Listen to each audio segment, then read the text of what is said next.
Come on. They're right there! Let's go. Move, move, move, move, move.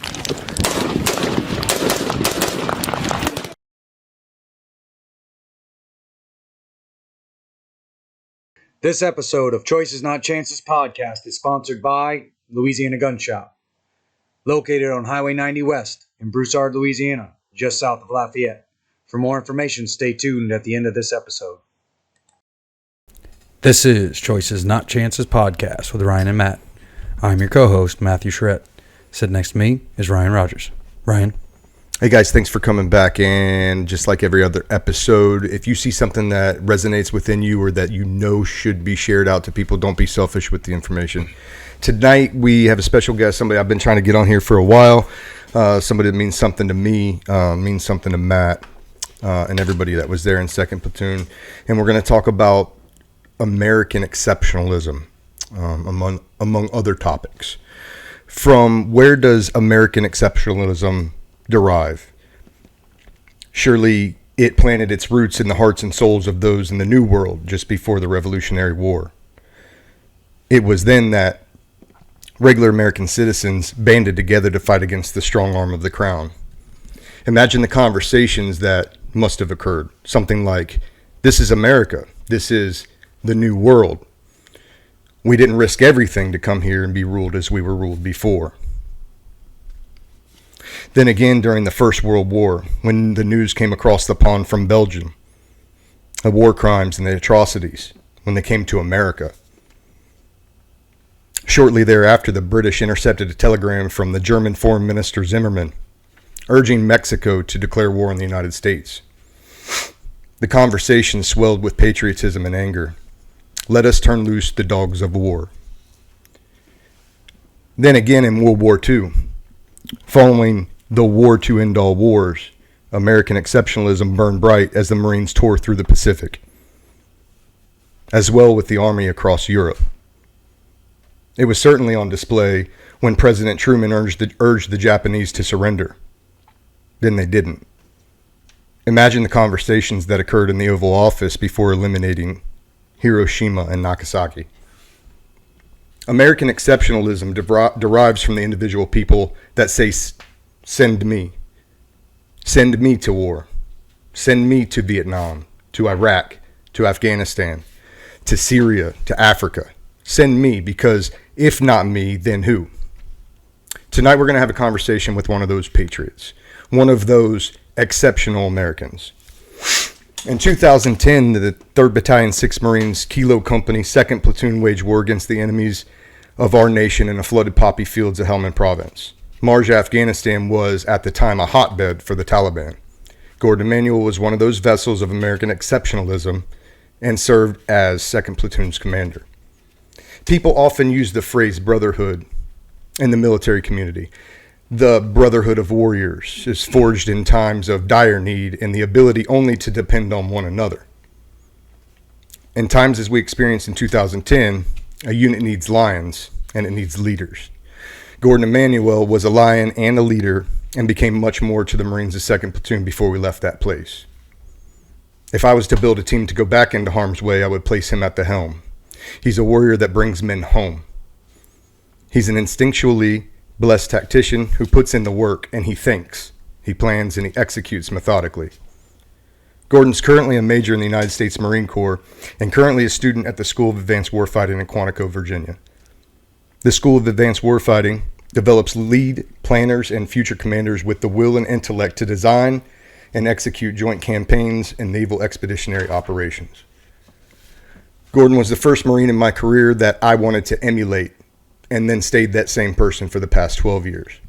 Gordon has continued to be a well of knowledge and assistance for me and many others, and someone who I'm honored to share with you guys. So after that, E-Man, what's up? Thanks for coming out. I appreciate having you out. Appreciate you taking the time, making the trip, and it's been a minute, but thank you on behalf of both me and Matt. Thank you, Ryan, Matt, and thank you for that outstanding monologue. I would say, 10% of that stuff is true with regards to American exceptionalism. But every single thing that you said on there Luckily, I was able to be a part of, one of 40 some odd Marines that truly embodied what is on that monologue. So thank you for doing that justice. I just want to make sure that we keep this on those Marines that ran across those poppy fields and ran across those fields filled with machine gun fire, to include you two phenomenal gentlemen right here. And, Joey Froder over there, having himself a nice beverage on that couch. Every single day, I think about those Marines, former Marines, and it was easy to be a part of a group of warriors like that. So good work there, brother. Appreciate it. So at the beginning of every episode, you've watched a couple of them. I usually ask a couple of pointed questions just to know where you come from, the culture of the area in which you live, what you grew up, and kind of those foundational building blocks, as it were, when you were younger. And so if we can just start where you grew up and family culture. Yeah, I grew up to Haitian immigrants. They moved to the United States, and I was raised in Brooklyn, New York. Born in 1985, lived in Brooklyn, New York until the mid-90s. When you think about Brooklyn in the 80s and 90s, that's what we went through.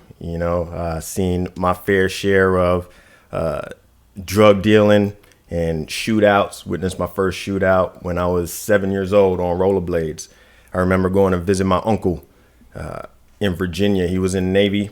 He got me a pair of rollerblades, and I was like, I'm going to go back to New York and show everybody what these rollerblades are all about. And I remember having to rollerblade down the block because there was a shootout. So that was the type of stuff I grew up seeing. My parents realized like this was not something they wanted to raise their kid in. So I think it was 1997, we moved to Virginia for 6 months. My father couldn't get a job, and then we saw a Disney World commercial, it feels like, and then we moved to Orlando. I swear it happened like that fast. So big shout out to my family and my parents for, making those big moves, because if we didn't move, who knows where I'd be right now. And what age was that? 12 is when I left New York, and then by 13 I was in Orlando, Florida. Check. Yeah. So from then on, went to high school called University High School in Orlando. My very first year, I have to sign up for some electives.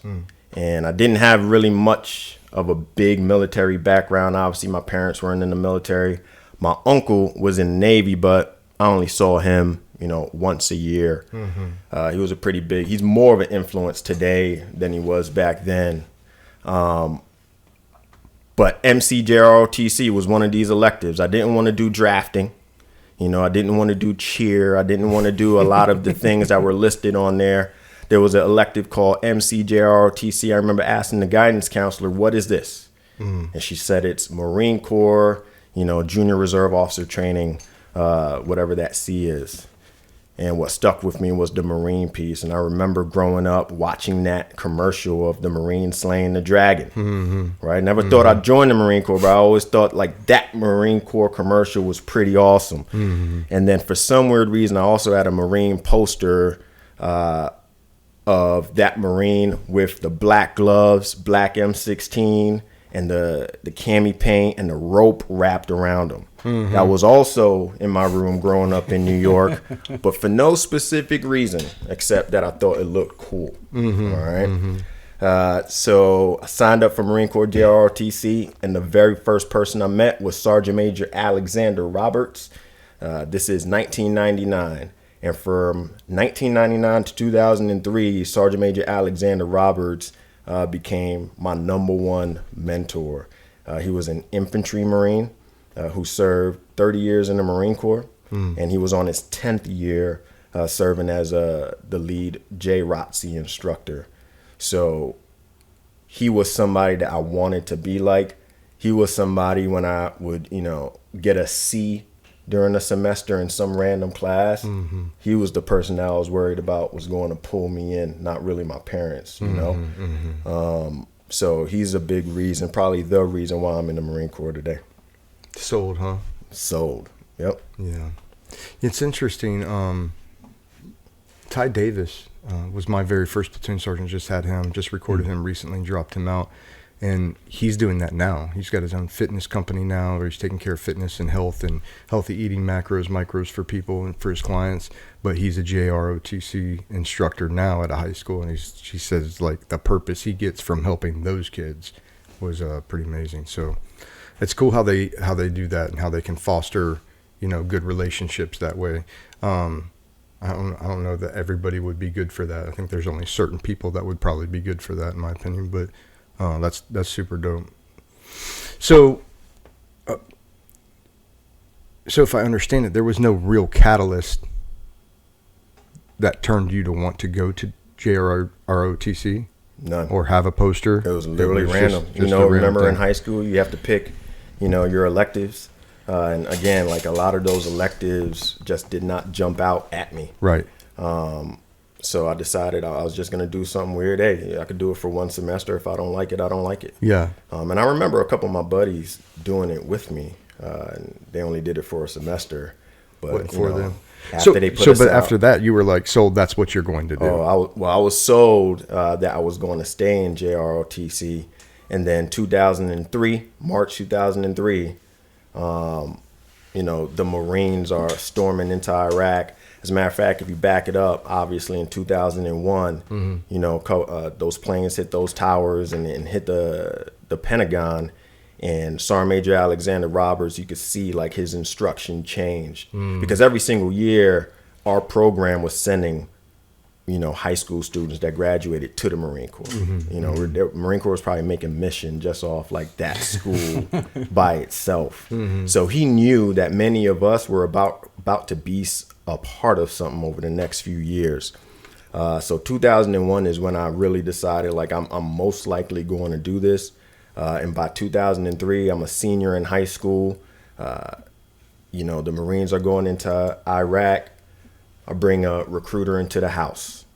Okay. And I was probably one of the easiest walk in the office, poolie or whatever you want to call them for this recruiter. My parents invite him over. I'm like, hey, the recruiter's going to come through Thursday night. I'm 17 years old at the time. So the recruiter comes, big old Haitian meal. We have lasagna. We have all of this good stuff. He eats with us.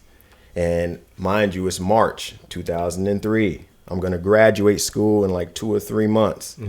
But literally in the other room, you can hear CNN because the Army and the Marines are going into Iraq. Like tanks are barreling down the road. All that is happening in the other room.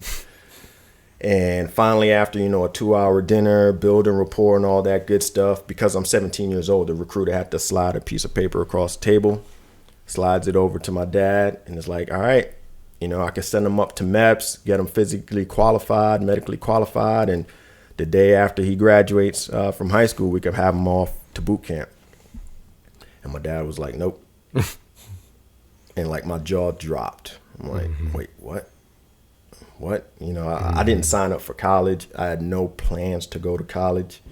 I thought becoming a United States Marine was going to be, the biggest thing that anybody in my family had ever done. Plus, like there's something going on right now and I don't want to miss it. I don't want to miss it. How long will this last? How long will this last? I want to make Sergeant Major Alexander Roberts proud. I want to be able to go, to school tomorrow and tell him, I'm going. I'm going. I'm going to be just like you.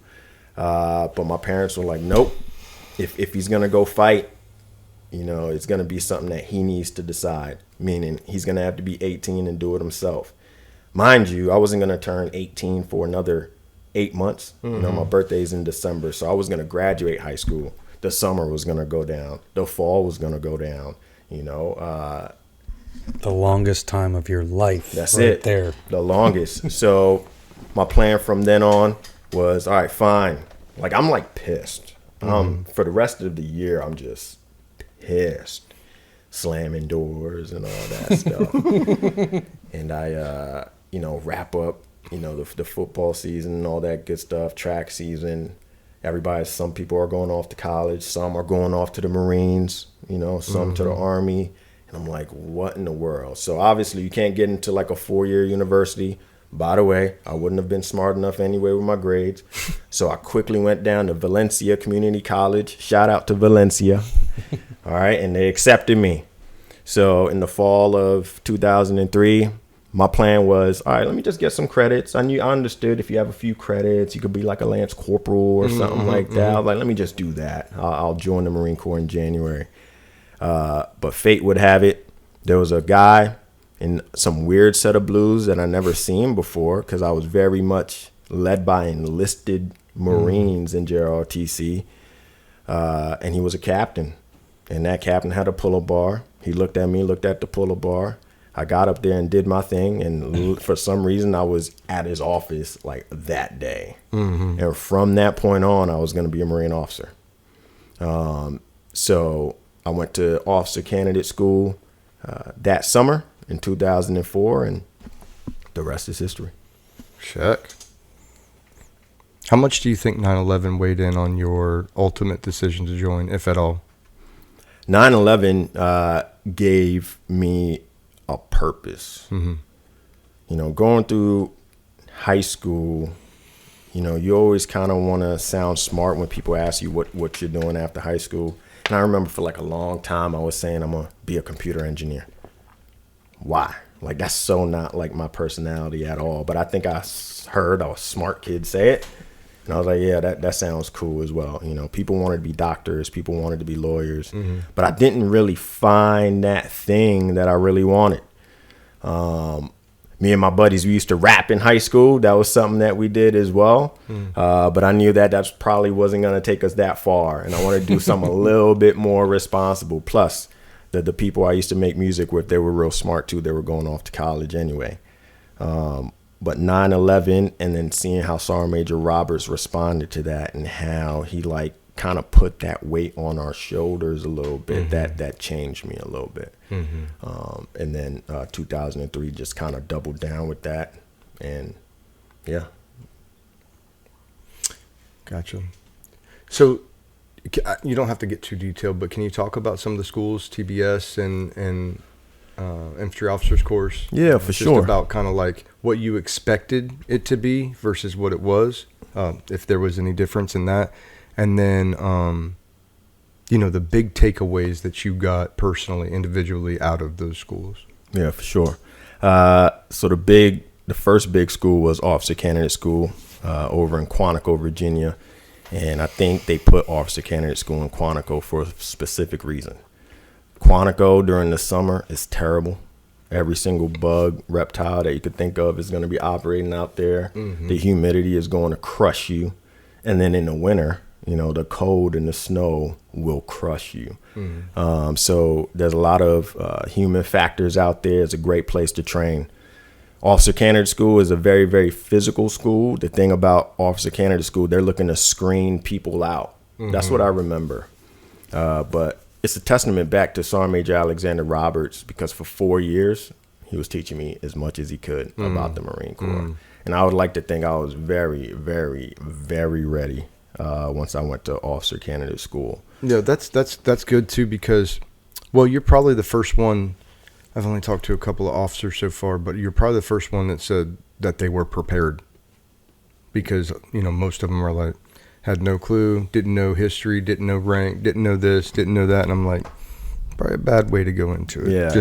If I'm just looking. Yeah. You know, like, so that's comforting. That's great. And it's a big testament to him doing good work with the, you know, his candidates or his, did you call yourself a candidate? No, we were, cadets. Yeah, cadets. Cadet. Yeah, okay, cadets, he's cadets. Yeah, good. Cadets.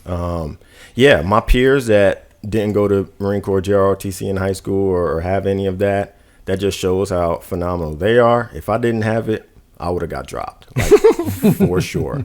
They did, you great. know, like, I could not imagine checking in and having to worry about the general orders or rank structure or like the difference between, you know, sir and gunnery sergeant and all this stuff. Like, I did not have to deal with that. I knew how to drill a little bit. So in many ways, I had a little bit of a cheat code. A little leg up. Yeah. So it's a big testament to my peers that didn't have that are in the same place I'm in today. And a lot of, my service has to do with people that prepared me for the next thing. So that was officer candidate school. The way it was split up, I went after my freshman year in college, spent 2 years in college, my sophomore and junior, and then between my junior and senior, you go again. They split it up, juniors and seniors. Great time, both times. Very, very difficult, but very, very manageable. And I always had Sergeant Major Alexander Roberts still as a mentor during that time. And I always knew like there was no way in hell that I could quit.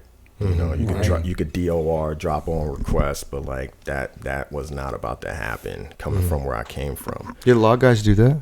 Yeah, for Really? sure. Yeah. Yeah, for sure. I'm just kind of pulling these percentages out, but at least a third. Yeah, at least a third. At least a third. And again, back to like the whole screening piece. They're trying to screen you out, vice like build you up to be a Marine. So that's like maybe a small nuance between boot camp and OCS. It's like, no, we're trying to. Yeah, it reminds Do me. you have what it takes? It reminds and me then of we'll like teach a- you what we need to teach you. Absolutely, yep. Reminds me of like a selection. Yeah, You know? exactly. Which is great because it works. Yeah. Yeah. So, and that's TBS. That covers all of them. So that's OCS. OCS. Yeah. All right. So that's OCS. You're not a Marine at that point, right? Even after I finished the second piece, like it's unwritten, but I'm probably a Marine now, but I still have to graduate college and then do a commission and pin on the second lieutenant bars. Check. And then I'm a quote unquote Marine. So that happens in 2007. And then, November 2007, I'm off to TBS. TBS is a 6-month course where they teach you the basics of being a Marine Corps officer, company grade officer specifically. And that's also where during those 6 months, you're going to get exposed to all of the different specialties, MOSs, and then you're going to pick one. Or you're going to rank them all in order, and then they're going to decide which one you're going to get. You already know, coming from Sergeant Major Alexander Roberts, cadet pool, I only knew one MOS and only cared about one MOS. And that MOS was infantry, and they called us 0302 infantry officer. All right. And TBS was great. TBS was kind of like college on steroids. It was very, very cool. Gave us a lot of responsibility. What I appreciated about TBS were the captains. All of those captains were Afghanistan and Iraq veterans. Your instructors? Instructors. Okay. Yeah. So the way it works, every single platoon, they broke us up into platoons. So for example, I was Alpha Company 1 TAC 08, the first class in 2008. 300 or so students, 6 platoons, 50 students in a platoon, lieutenants. My SPC, my staff platoon commander, was Captain Getz. And he took us from A to Z for those 6 months, whether it's from the beginning at the rifle range all the way through our final field exercise. And he was the guy that told us, every single one of us, what our MOSs were going to be. He was also an infantry officer, so I just got like the double, Catching them. Yeah, it's like, this is what I have to be. He's somebody that, even to this day I do look up to as well. But he was a Iraq vet. All of the SPCs were Afghanistan and Iraq vets. And, a lot of these people were going to go back to these places because obviously we know that none of that shit was over anyway. So, yeah. So they're training, essentially they could potentially be training their platoon commanders for their company or battalions that they later were going to command. Guess who I was a platoon commander for? One of those guys. Captain Getz. I was his XO on the second deployment. Okay. Yeah. Imagine so that. It's funny how that works. So that was TBS. Taught me a lot about the basics, and then went over to the infantry officers course. And this course is, very well known as one of the best courses in the Marine Corps. I would probably say it's one of the best as well. And for 3 months, they taught us how to lead Marines in combat. Nothing else. We didn't worry about fit reps. We didn't worry about admin. The only admin we worried about was writing orders to be as lethal as possible. But I've never been to another school that is so focused on one thing, and that one thing was leading Marines in combat. And, back to the preparation, we were talking about how I've always been able to get prepared for that thing. IOC is a turning point to where it was like, okay, this is going to be real. I think before IOC, I had a bit of a romantic understanding of what was going on overseas. IOC made it real. How so? A lot of what happens at IOC kind of stays there, right? It doesn't get let out of those four walls. But when it has to do with human factors, the physical stress that happens in war, the mental stress, the moral stress, the stories about combat. In TBS, our SPCs told us about their combat stories, but at IOC, they told us like the rated R, the true version. Everybody at IOC wanted to be an infantry officer. Okay. And that makes an amazing environment. It makes it an amazing environment. And every IOC instructor was handpicked to go teach over there because of their experience and their passion for wanting to make sure that whoever goes forth after, they're instructed does the right thing. So it's just like a Spartan community of individuals, and it's like that to this day. And so it should be. Well, obviously it had deep impact on you, and I don't want to let cat out of the bag at all, but you think that it's more the stories? Do you think that because it's like somebody's telling you legit butts, nuts to bolt exactly how this is going to be straight from their experiences, you think that's the gravity? And you hadn't had that yet? I mean, what was the difference? Yeah, I think there's some credibility that comes behind it. There was a lot of mystery behind the infantry officers course. That was a course that I was afraid I would not make it through. OCS, I was confident. TBS, they're not really trying to like kick you out. They're trying to build you up. But IOC will go ahead and like let you go, give you another MOS if they don't think that you should be leading Marines directly into combat. And they're trying to weed you out. At some point, yeah. At some point in the beginning. But then their job is twofold. OCS, they're trying to weed you out. Cool. But IOC, they may be trying to weed you out, but they have to teach you something. Like, they have to teach you something. And they also have to graduate people because there has to be platoon commanders out there. Yeah. So the instruction was phenomenal. The level of instruction from OCS to TBS, those two were great. But those captains and those enlisted Marines that were assigned to IOC, next level. And everybody wanted to be there. We were O3XXs, right? We didn't have the MOS per se yet because we had to graduate from the school. But everything they were teaching us, we knew that we possibly could be using this stuff overseas in 6 months. Like for real in 6 months. They would tell us stories about people that graduated in the same seat I'm sitting in right now that are deployed right now. Right now. So that's when it became, less romantic and more of like, okay, I need to pay attention to everything that's going on. And I have to really take this seriously. And that's when I started really understanding as well, like as a 22-year-old, what do you mean I'm gonna have a 35-year-old staff sergeant and 40 Marines ranging from 18 to 30 something. I was 22 years old, fresh out of college, worrying about myself. The biggest thing I had to worry about was getting to work on time, my part-time job, and keeping my Mitsubishi Eclipse from overheating in the Florida heat. So there was a certain level of seriousness that came behind. And so I don't know if I understand exactly how you get orders or how somebody gets selected to go wherever. Is it strictly needs of the Marine Corps coming out of school?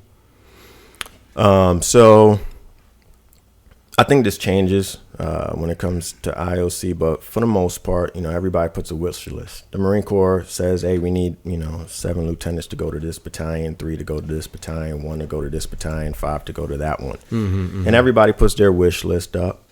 I wanted to actually go to Camp Pendleton, California. I had never been out there. I was an East Coast boy, heard great things about it, but maybe I wasn't, doing that well, so I didn't get my first choice. Or you were doing so well that they were like, well, we can't send them there because everybody wants to go there. Yeah, all of us wanted to go to Camp Pendleton. That was pretty cool. Yeah, I'm sure. But I remember one day they said, 3rd Battalion, 6 Marines. And the cool thing about it was, even though some lieutenants got orders to Pendleton, 3-6, the battalion that I got, it was like 9 of us that went. And y'all probably remember all those lieutenants. Like, it was just a whole bunch of us checking in on the same day. So what was cool about that was I was at TBS with them, IOC with them. Knew some of them, yep. And they were the ones that, ended up going to combat with them, linking up with them. A couple of them still in the Marine Corps today. Still in touch with them? 100%. Yeah, for sure. Yeah, that's great. That's great. And so you come to 3-6. I know that, this is where you're probably going to have a little bit more than I do for this section, but I wasn't there yet. So just full disclosure, when you got there, I was there. And then when I checked in, you still weren't there. You were at school, or you weren't there. You were at schools.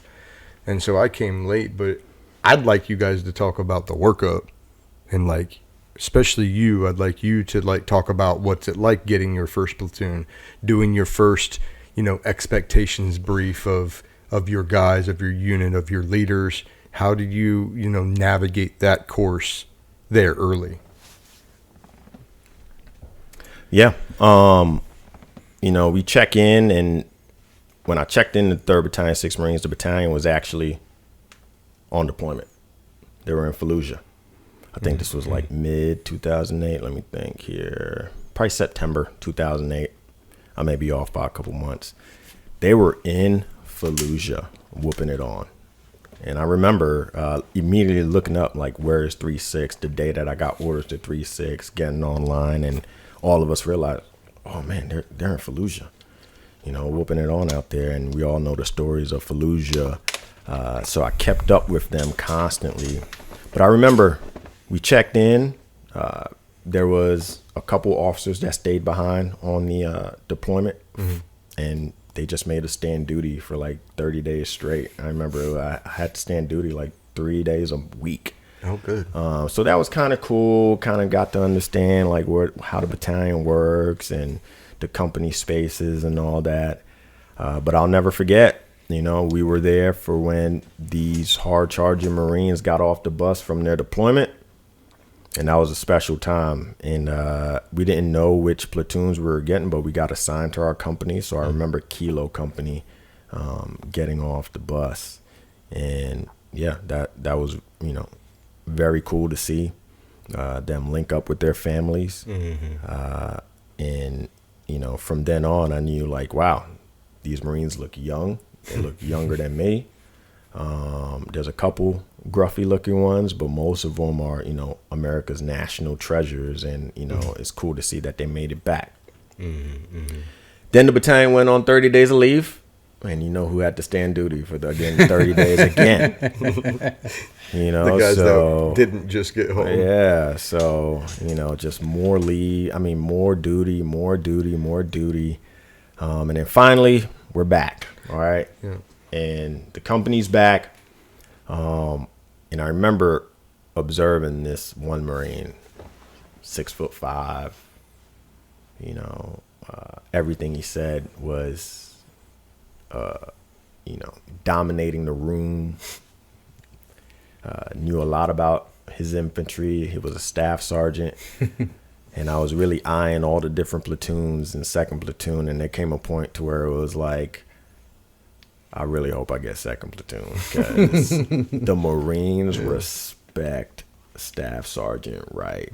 They respect this Marine. And I was always brought up you want that good senior enlisted next to you, back to Sergeant Major Alexander Roberts. And immediately, boom, I snapped and I hope I get him. Luckily, I got 2nd platoon. And then the rest was history there. He taught me a lot. You know, I brought a decent amount of book knowledge. I was highly motivated. I was willing to do anything. But he brought the practical knowledge that enlisted Marine is supposed to bring. And something else, you know, I kind of want to talk about with regards to Marines like Staff Sergeant Wright, and you all as NCOs did this as well. I remember whenever we would get new Marines from SOI, he would make them all do an interview with me as a lieutenant, Second Lieutenant Emmanuel. And he did something that I realized, like, I don't know if people are doing this today. And sometimes I wonder, maybe we should. You know, no book that you open up is going to tell you to do this, but when you really take ownership of your unit, you're going to. Quite a few Marines were saying, hey, I plan on getting married, or I plan on buying a car next week, or I plan on doing this, or I plan on doing that. And he would be like, nope, I haven't given you permission yet. Talk to me next month. And he did that to like 1 out of every 4 PFCs that would check in. You know, I want to get married. Nope, the lieutenant isn't making any marriage decisions right now. Come back next month. And I thought this was normal. And like there came a point, it's like, oh, I have the power to like tell Marines whether or not they could get married or not. And guess what? Like Marines just weren't getting married, and they bought it. Yeah, you know, one of the Marines, I remember, he didn't end up going on deployment with us, but he was like, no, you have to make time to go to the car dealership with me on a Saturday, and I'm busy this Saturday, so we got to wait until 2 Saturdays from now. But like, you know, it kind of sounds funny, but at the end of the day, like he was taking ownership because he would go with you. Yeah. You know, and he would make sure you didn't get screwed over on your deal. And he would take time out to go spend time with you and all that good stuff. So 15 years later, I kind of understand like, oh, wow, he was taking more ownership than the Marine Corps was really asking them to take. So, you know, I just wanted to give that story because, you know, I want NCOs, staff NCOs, junior officers to kind of take that level of ownership, right? The methods could probably change, but the love and the ownership should probably remain the same. Yeah, because it didn't come from a place of like fuck you. It came from a place of like, I don't want you to ruin your life. Yeah, and I've seen this same story play out. Absolutely, 15 times a year under my command. Like, not happening, dude. Go away. I'm doing you a favor. Yeah, maybe the methods could change. That. I like that. I had never heard his that methods story. were harsh.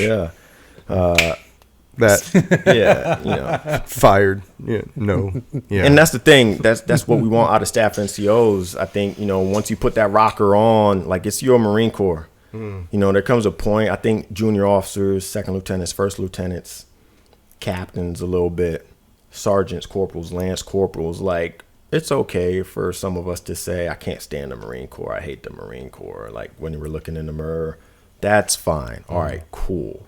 Because in many ways, you're kind of renting the space. Trying to figure out, like, if this is for you. Right. I don't know what rank it is, but, like, there's a certain rank you reach where they call you a career Marine. I don't know. Maybe a staff sergeant. I don't know. But, like, you could tell once he put on that rocker, or maybe he had always been like that, like, this is my Marine Corps. Like, if the Marine Corps sucks, I have nobody to blame but me. You know, so instead of talking about, you know, all the car dealerships that were screwing Marines over, you know, or Marines that were ruining their lives, getting married too young, he was saying, no, it's just not going to happen in 2nd Platoon. It's not going to happen with any Marines that, you know, I am influencing. And he had such a presence to where Marines weren't pushing back.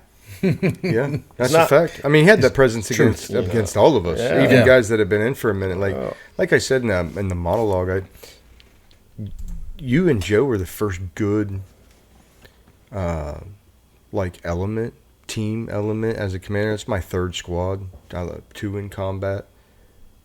And I get to you guys, and it's like you guys ran things different and had that presence. And a lot of that came from Joe towards me, because, you know, at least initially until we got in country. But many of us learned many things from Joe Wright. Yeah. There's no doubt. And while we're on the subject, I learned so much from Joe Wright in 10 minutes. when we landed in Marjah. 10 minutes. First 10 minutes. And I'm jumpy and I'm giddy and I'm, the on and off drill didn't really go like we planned. Mm-hmm. We're all muddy. Everybody's wet. I got guns down, weapons down. And he's like, so what? Like, so what, Rogers? Get over it. Now we have to work. Because it was like, hey, what do we... I think he just seen it in my eyes. I didn't even vocalize that what I was feeling, but I think he kind of like, I'm like trying to get a grasp on my situation. He was like, hey, so what? It doesn't matter. And like that lesson alone was just like monumental to me. Because it's like, no, you're right. Our ride just left. So you can not like all of this and you could feel a certain way about all of this, but so what? Because it doesn't matter how you feel about it. Now you owe them. Let's do it. Kind of thing. Yeah. And man, that's like, he had a way of doing that. He had a way of like being the old man in the platoon. The old salt. Like bringing that and like, get over yourself. I've done this for 15 more years than you have. My body hurts too. And so what? Let's go. Yeah. So I've always appreciated that. And that helps you in life too, because it's not just like the Marine Corps. You're going to have your issues and you come out of that. Life is going to continue to throw you so what's, and you got to master that. Anyway, so I want to get back to some workup stories that I missed, like meeting the platoon for the first time and what that's like, training ops the first time, maybe CACs. I missed all of that, so I'm interested. Matt, you got something? Yeah, I can talk on it. So now, I don't know if this is just how I remember meeting you or if this is actually how it happened, but I'm pretty sure it is. And maybe I saw like you came to a formation, but like your first initial come to the platoon and have a platoon meeting with us. It was on the second deck in our barracks in the little conference room or whatever you want to call it. Yeah. And you held up the 0311, the Marine Corps Bible. I don't know the pub. I'm sure both of y'all could tell us the pub number, but you said it's Marine Corps Bible on infantry riflemen. The book will get you killed, gentlemen, and you threw it over your shoulder. And that was all. I was like, okay, so and you said reference it, know it and reference it, but the book will get you killed. And that's how I remember. Well, that's a saucy way to meet. And I was like, oh, this is the real shit here. Yeah, so like out of a movie. Today I cannot remember the context behind which I did that. But yes, I do believe, I've been an instructor a couple times, that sometimes we could be too tied into doctrine. And there's a saying of like, you should be doctrinally sound, but not doctrinally bound. And think about our combat experience in Afghanistan. I'm sure there are a lot of things that applied and some that did not apply at that point. And there were problems that we encountered that you could not find the answer in a book. So a big reason why Marines have been so successful in combat throughout its history is its ability not to execute the book. It's to execute the battlefield problems, prosecute those problems, and then put them in the books later. Do you think we do a good job of that? I think we do a decent job. I think we do a very good job at the tactical level, like learning lessons. And they may not be in a green book like today, but they're somewhere. There's after actions and whatnot. They're after actions. The reason I ask is like, we were just talking about doctrine and like the implementation of doctrine. And the conversation came up because of training. Like a good portion of the training that all of us received was traditional, in the woods, not in an urban environment. We spent very little amount of time before going into a mountain environment and a mountain engagement or an urban engagement. We spent very little time institutionally doing that for a period of like over 20 years. And then, so the question becomes like, did we even form doctrine out of that 20 years? Has there been one publication that's been written about best practices in the last 20 years? And I'm asking it from a position of ignorance. That was at our time with, we don't know what happened he may know what happened in the last few years, but I'm hoping something was written down from previous engagements. I'm sure there's things written. My question is has there been doctrine built, or is it like Mount environment was so drastically fluid, and as we changed TTPs, they worked around, and we changed our TTPs, and they worked around, and I just didn't know if there's something that we're not doing doctrinally. What I would say is doctrine is always getting updated. So whether it's Mount, machine gun pub, patrolling, like that stuff continues to get updated. Here's the thing, no book, no 100-page book, no 300-page book is going to be able to cover tomorrow's problems. So whatever we learned in Afghanistan, it might be very, very important to 2nd Platoon, but it doesn't mean it's ever going to apply again. Check, yep. So doctrine is supposed to teach you the fundamentals, right? And a foundation from which to move off of. So that's why a lot of times you won't see doctrine change too much. There's a solid way to shoot. There's a solid way to employ a weapon. There's a solid way to go on a patrol. You'll change that based on the AO and the enemy. But we're here to train the basics, train and give people a solid foundation, and then we hope people can think back to the rifle squad pub, that you can think of when you need to go ahead and throw the book away or diverge from the book. Just like the doctrinally sound, doctrinally bound piece, like before I want a Marine going away from the book, you need to know the whole book. I still want you to know the whole book. Just like thinking outside of the box, right? Everybody's like, hey, you got to think outside of the box. Before you think outside of the box, tell me you know the whole box, right? I heard it a different way. Yeah. There's no inside, there's no outside of that box. There's no box. Throw the whole box away, and you're just there. Yeah. You don't think with any box, and just handle the situation as it comes. Yeah. Now you still need that, and this is where it comes into my present career. There's theory, and that would be doctrine, right? This is what we base our situations on, our diagnoses. So yeah, I get exactly where you're coming on there. Yeah. No, I wish I had heard about the no box thing when I was in the Marine Corps. I think that would have helped me. Yeah. But you all thought outside of the box every single day. Whenever we would encounter an IED on a Tuesday, the things you did 24 hours later to make sure that we didn't get tripped up on that was thinking outside of the box. Nobody looked at, a pub. What was it? What did you got? The sickle? Remember the sickle? What you used to like scrape for IEDs? What? Hey, show me the pub that was in. No, yeah. That wasn't in a pub. Marines were coming up with different ways on how to figure these things out. And it also doesn't mean that it should be in a pub tomorrow necessarily. Because it might not work in Sangin or exactly, however or many, just another country. Or the Pacific. The Pacific, yeah. So people adapt, and the Marines, the 2nd Platoon, you guys absolutely adapted. And also that goes back to recruiting to say, I'm foreshadowing for the audience is when you're recruiting a Marine, like, yeah, you want to make quota, but you also want to make sure you're taking the best of the best, the guy who can think on his feet, the guy who can fight physically and mentally, both in combat all the time. Absolutely. Adapt on his feet. That's always the best thing. And really, you're looking for somebody that the Marine Corps can build into that. Yeah. There aren't too many people. Not like you're going to take them off the street like that, but they come with, like, if there's a Kentucky farm boy who can work on a tractor and you're in the middle of the shit, it's like, get some shit fired up, man. Absolutely.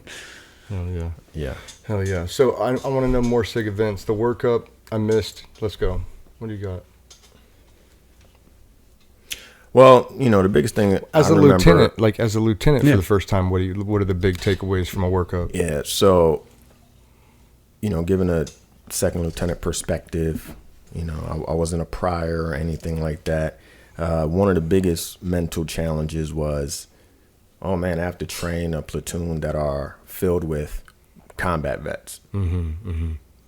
Yeah, because these guys just came legitimately, home. I am, 22 years old, Lieutenant Emmanuel, fresh off IOC, TBS, and really just college. You have to train these 40 Marines. I would probably say, at least 25% of them, 50% of them had been on that last deployment. You have to train them to get ready for the next one. Now, what's interesting is that many of my peers and much of the Marine Corps was going to Iraq and or Afghanistan. We actually had orders to Japan to go on a UDP. And, that's just a 6-month deployment. You go to Okinawa and you train for 6 months and then you come back. And that at that time was not something that, infantry Marines were trying to do. That was not the deployment to go on. But I remember,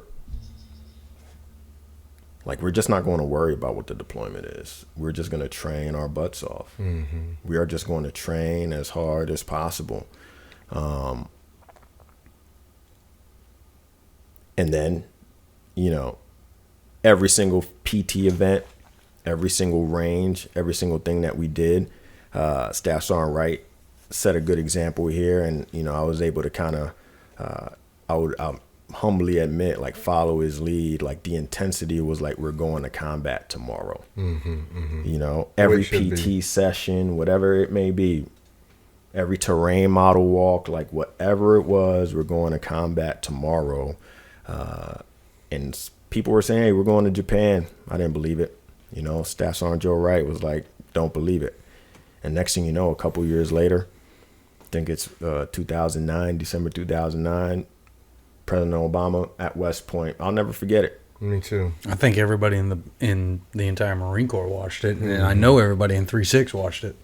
I'll never forget it. My parents thought I was going to Japan, for 18 months plus.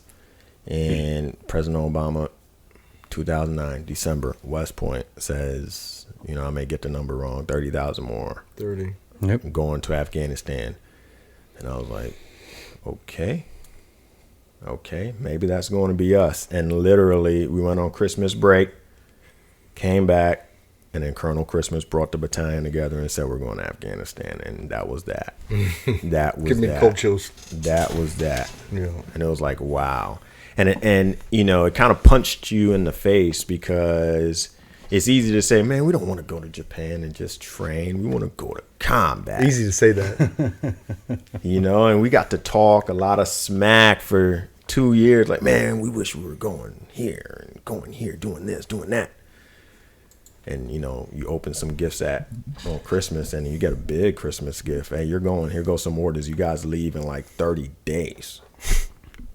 You guys are leaving right away. So that was absolutely, in many ways, a kick in the gut.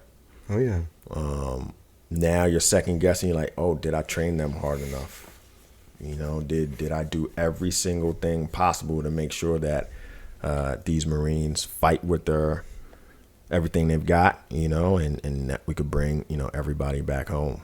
So it's interesting because in 2009, I had just come back to 3-2 off of the boxing team because we came home from Iraq and they talked about going on a MEU. And I was like, fuck this, I already missed combat. This whole fucking show's over. I'm going to the box. I'm going to go try out. So I'd make it. So I fight for 9 months up and down the East Coast, New England a little bit. But pissed. Didn't get combat. Now I'm going to get out, because it's coming up on my re-enlistment time. And right about, re-enlistment or get out. And right about that time, my first marriage is falling apart. It's what am I going home to? Screw this. They're talking about Afghanistan. Maybe, right? So I do Op 4, and I'm secured on a second Reg's PSD for their colonel that's going to stand up and go over there. RCT 656, something like that. I don't remember. And I was stoked because I was combat deployment. I don't care. PSD, I'll own it. whatever. At least I'll get, into another conflict zone. And that's what I wanted. And then they called me 4 weeks, 3 weeks after I signed the paper. I'm still kind of in this limbo mode. And they're you're going to 3-6 and you guys are going to Japan. And I was fuck again. And so I had way different emotions. For me, it wasn't a kick in the gut. I was oh, fuck yeah. maybe we can. There's the side of it that I was with a unit that I didn't train with. There was those nerves and anxieties, and I didn't know where I was going to fall in the platoon exactly at that time, because we had some roster changes after that announcement. But yeah. Before that too, before you even showed maybe up on deck in 3-6, I remember a rumor that we were going to Al Assad to cut sandbags. Yeah. Okay, it's no longer a rumor; it's confirmed. Yeah, there were a lot of rumors. I remember there were a lot of rumors, a lot. But that's the Marine Corps. You gotta stay busy with the rumors. What did Walgreens say? I knew we were invading Marjah 7 months ago. Didn't tell you because we want you to be pissed. You didn't know. As long as you envision, if you can envision us when you kill the enemy, motherfucker, you're going to be pissed. Quote. So, Stanley McChrystal requests 30,000 extra troops.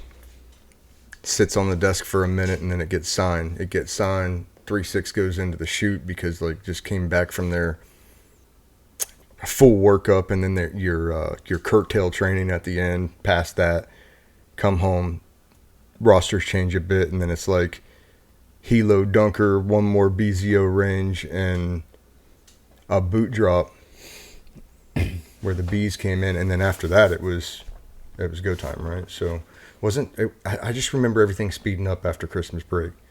It was just like, no, I remember it after Thanksgiving, right after the order, it just started. Because you got to figure we left in, the 3rd or the 4th of December, and we had a 96. They gave us a 96 for New Year's Eve that year, because they knew what we were doing, So they knew more than we did. Yeah. And we got the Bs 10 days before we deployed. For sure. What? Going no back, doubt. there was one significant event, and I don't know if you were on it because you might have been at Mountain Leaders Course, but for me, it was a significant event, and it was the hike, the 20-something mile hike. Were you on that? Yeah. Okay. At night? Yep. Yeah. For me, at that time in the Marine Corps, I hated hiking. Not that I couldn't do it. I can hike. Yeah. I hated the act and the whole mindset and thinking at that time behind hiking. I thought all they did was hurt Marines. Nobody hikes like this. There's at no point am I going to need to do this with this weight.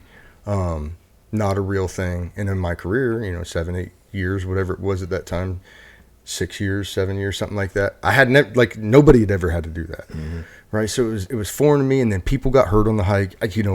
I got blown out.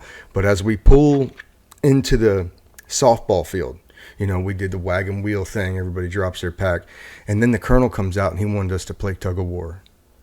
But then when he did, and I was pissed. I'm like, man, fuck this. What, they just trying to hurt people?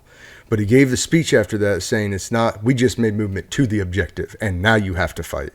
And that's the takeaway. That was a big thing for me, hang on. And then when we did that god awful 17 click clear in southern Marjah, I remember hurting it. I remember going back when we all got squared away, and I'm talking to him and Jesse and some of the other guys. I was like, hey, I know you guys hurt, but I know you don't hurt as bad as you hurt it after that hike.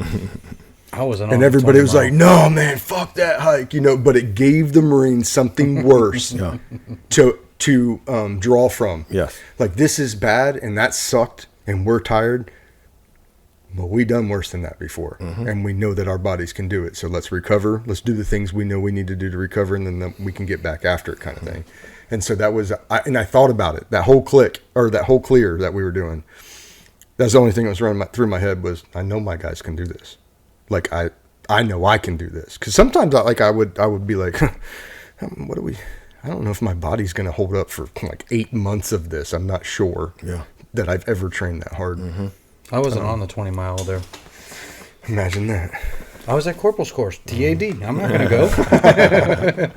I was at the 1220. I've told you this. Yeah. And were you at the 1220 or were you in Mountain Leaders? 1220. It was supposed to be it was the first 20. It was 100 degrees, they said. But it was 1,000 degrees with 1,000,000,000% humidity. So maybe it was that one I was on. I was on the humid one. when very like humid one. we got to the 12-mile mark and they're like, or no, 6-mile mark, and I they're was on like, that. look, I was we're on not that. making it. Yep, We're I was not on making that. time. I was The on sun's that. gonna be coming up by the time we get back. And it was on something about the amount of casualties they'd already Well, they taken. had filled all the A Didn't vehicles. have any more It was room. like Yep. the 6-mile. Oh, Get some. I guess it was the second time we stopped. The second time we stopped, they had to like send the A vehicles back to BAS, Yeah. drop all the casualties off, and come back. And I was like, Yeah. I'm still drunk from being out in town. Like, why are people dropping out right now? Yeah. I remember that one. That was a big one. And, you know, as the I'm sure there was an ash chewing at the battalion level. I'm sure, or something, but it's like we were literally walking through water on land through that humidity. It was not a North smart Carolina idea. humidity. Yeah, that's it. You know, and that's why we do it. Yeah, You know, that's why we do it. So, it was just as humid in Marjah. So yeah, I mean, for sure. maybe Lieutenant Colonel Christmas knew what he was doing. Yeah. Yeah, I think 100%. it was Absolutely. definitely by design. Yep. It was a good one. I actually fell asleep while walking during that one though. I also When need Staff Sergeant called me out, I kept going straight as the entire platoon started to my turn. He was like, goodness. "Are you falling out?" I was like, "Fell asleep, Staff Sergeant. I'm waking up now." It's in the zone. Yeah. I'm back. You entered that flow state. It's wild. You know what? I need some clarification on something. When we went to the airport in Cherry Point to leave, were we supposed to leave that day?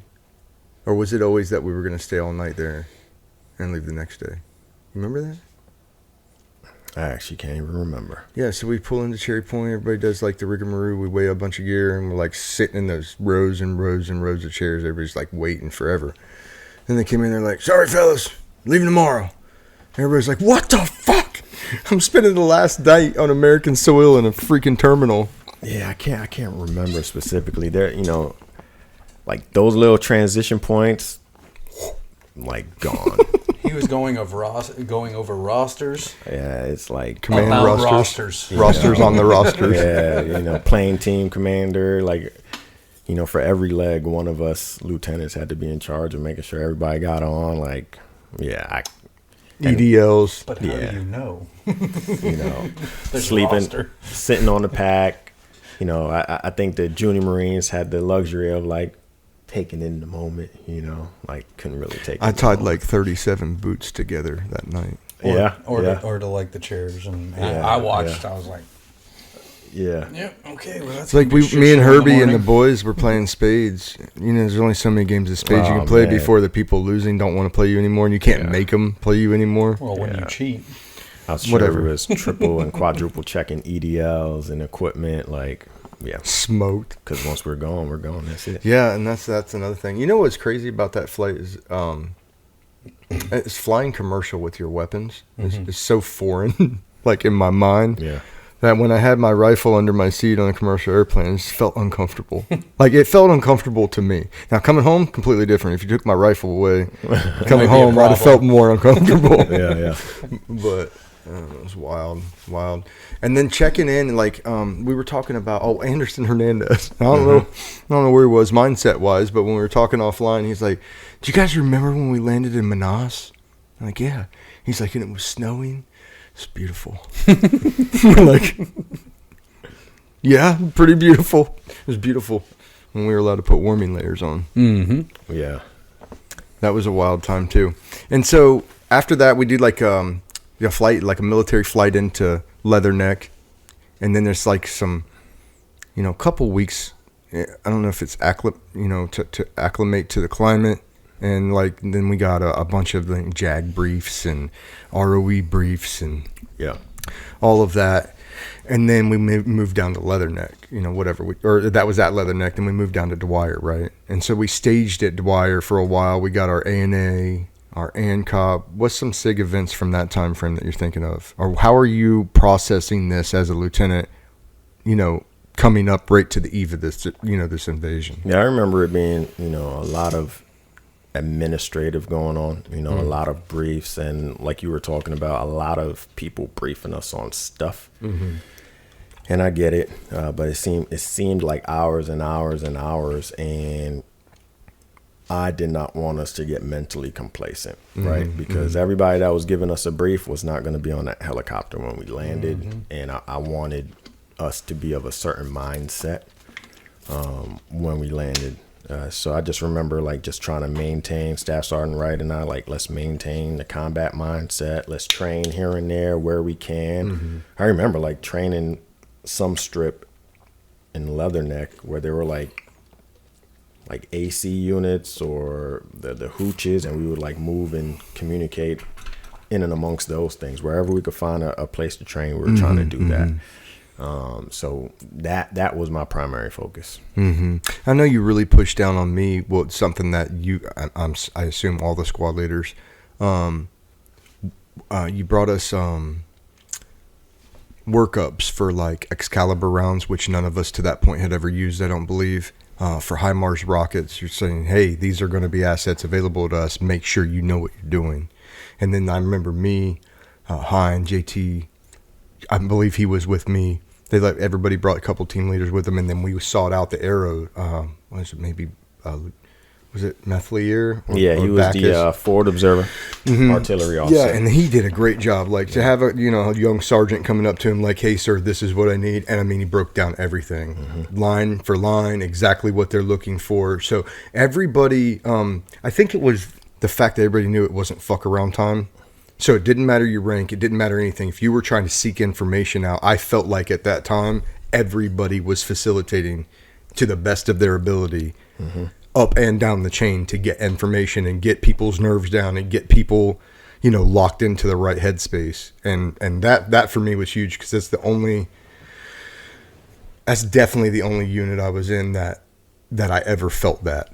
Now, it's also the only unit that ever did anything that kinetic. Like I went to Iraq and it wasn't kinetic like this. There was IEDs, pop shots, but not like a decisive engagement every day. You know what I mean?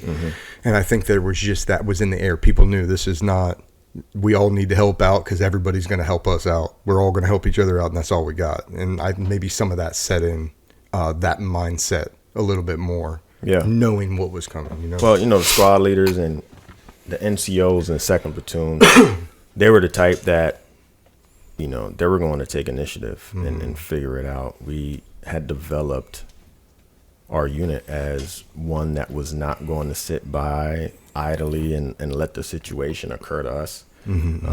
So to see how, each and every one of y'all took your squads, took your teams, half of our Lance Corporals could have been team leaders. Like everybody was aggressive and everybody was preparing, double, triple checking stuff. If you didn't know something, we were going to figure it out. If you figured it out, you made sure that everybody else knew it, seeking information. It was great, because there wasn't much pushing at that point that I had to do or Staff Sergeant had to do. Y'all were taking ownership, and that was going to be very important because many times in Afghanistan, y'all would be alone and unafraid, and you would have to take initiative to get the job done. So all the credit to the NCOs in that organization that was able to keep the unit moving forward. I think that's an important note to make just about the Marine Corps infantry line in general. It's the NCO Corps. Those corporals and sergeants. The fight these days is not a big battalion company size fight. It's just not. It's just not one. And I don't know that it ever will be one again. You're the expert on this, or you're way more read in on it than I am, but it's going to be small unit tactics. We're not lining up in lines anymore. The battlefield's changing. You look at the battlefield now, and we can get into it later, but with the drones coming onto the scene, the way that they have the last 10 years, let's say, but now it's like really, really blowing up. You got Ukraine, Russia, all, Azerbaijan, Armenia, all these different people are having these swarm drones, these, different things. And that's something that, we never had to wonder whose drone that was, so the battlefield's changed. So, yeah, that's interesting. I think I lost my train of thought, to be honest with you. Well, what I would say on that stuff is the NCO has never let me down. Yeah. In the Marine Corps. Yeah. Right. If you train him or her effectively enough, it's kind of funny. Two types of coaches that I see coaching my kids in sports. the coach that I like is the person that's really hard in practice. Mm-hmm. In practice, be very, very hard on them and tell them what you expect in practice, right? Because then during the game, you should be kind of sitting back and they're going to perform to that standard. And my kids have had a lot of coaches like that. Mm-hmm. I try to take that in whatever job that I'm doing, whether it's combat or recruiting or whatever the case may be. But then you have, the other type of coach, the person that takes practice for granted, does not have a good practice plan, does not demand the most from their people. But yet once it's game time, they're all pissed because their players aren't performing the standard. And now they demand like something impossible. Unrealistic. That's never been practiced. Never been practiced, man. This is your fault. Look in the mirror. There's a quote, I'm going to botch it, but it's like, never demand out of your people from a situation that you never demanded from them before, or you didn't prepare them for. So whether it was combat or on the streets recruiting, if we couldn't do something, I would always go back and see, like, was that an expectation? Did I train it correctly? Did I educate them effectively enough? So I think today in the Marine Corps, we are absolutely training our NCOs still to be doctrinally sound, but Marines are getting enough rope to operate, make mistakes, get lessons learned. And whether it's, the proliferation of drones or whatever the case may be and new technologies, just like Marines came up with the sickle to find IEDs and do, counter IEDs and all this good stuff, we're going to figure it out. It doesn't necessarily need to be on a page in a piece of doctrine, because a lot of times when it's in doctrine, it becomes dogma right away and it becomes irrelevant. There's a lot of, I'm sure you probably have some in some Tupperware in here, like there's some books that are totally irrelevant, probably, right? And we still hold them very, very close, but it is what it is.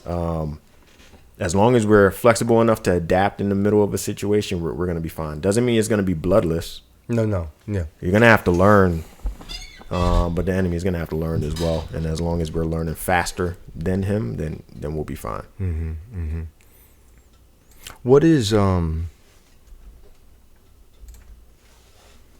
What are your thoughts on, I try to ask this to guys that were there with us because it blew my mind. What did you ever think we were going to be utilizing resources and assets that we utilize there? And the way I mean that is, and maybe you did, for me, coming off 2 or 3 different deployments where I never used air once, and I never called artillery once, and I never called a HIMAR once, only ever fired 1 or 2 rounds in aggression at the enemy. I never dreamed that it would be mutually fortified machine gun bunkers that we're fighting, or like A-10 Warthog aircraft that we're calling in, or fixed wing Harriers to drop a 500-pound Jade. Like, that's just things that weren't. Not that I didn't know how, not that I didn't know we had them, but the amount of resources in the Marjah campaign were insane to me. What was available, what was instantly available, what was at your disposal. What's your thoughts on that?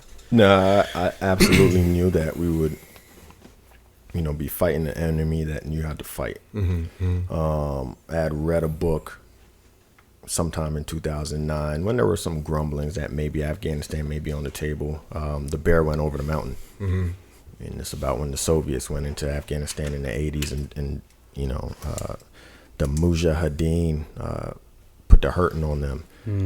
They were able to be technologically inferior, but they employed the technology that they did have to send the Soviets home. So I knew that we were fighting people that had a history, a culture of knowing how to get it done. And I also knew that we were going over there for a purpose. So at least for a limited amount of time, we were going to have almost every asset possible. So I knew, like, post-landing and for a certain amount of time, we were probably going to see the joint force come together and we were going to see who's going to come out on top. It never occurred to me. Yeah.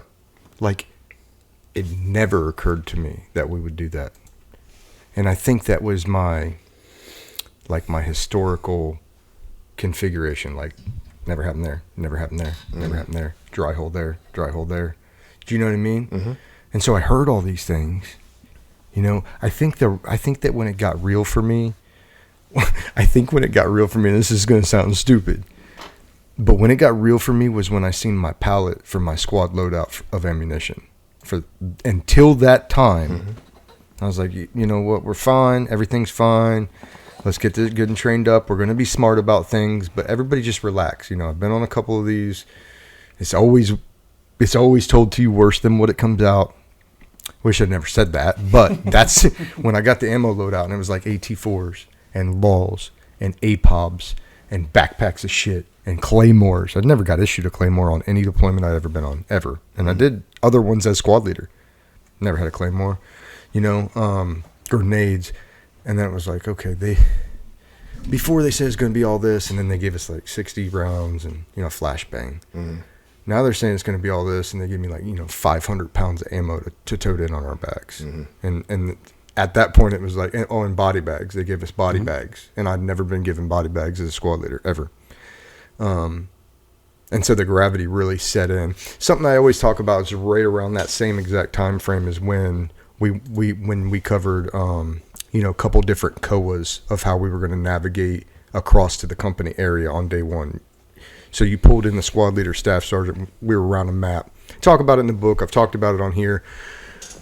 And I wanted to highlight it, especially with you, since it's about you. But that was also something, I think that for me, because I'd had other commanders and I'd had other lieutenants and I'd had other operations in country, I just didn't. Another thing that wasn't on my radar. It was never on my radar because I'd never had a lieutenant call squad leaders or team leaders in and say, hey, this is the situation we're about to face. What do y'all think about this?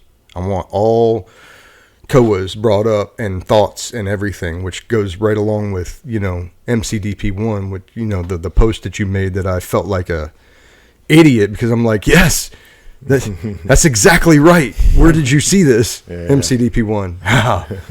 Wow. Yeah. You know, weird, but you know, when you bring that up, of course, I was going to bring in, you know, the squad leaders for a couple reasons. One, and look, this isn't like, you know, just trying to be humble for no reason. I know me, I'm never the smartest person in the room. All right. Like, and if I am coming up with the idea and everybody's like, okay, we'll do that, there's something off. Like, we need to. Let's double check what's going on, you know, and I've found that I'm a little better at pulling out the best idea from the team, you know. So, you know, 3 squad leaders, a platoon sergeant, probably a couple team leaders there. Like, the second part to that is you all were going to have to take ownership in a big part of this plan. Do it, yeah.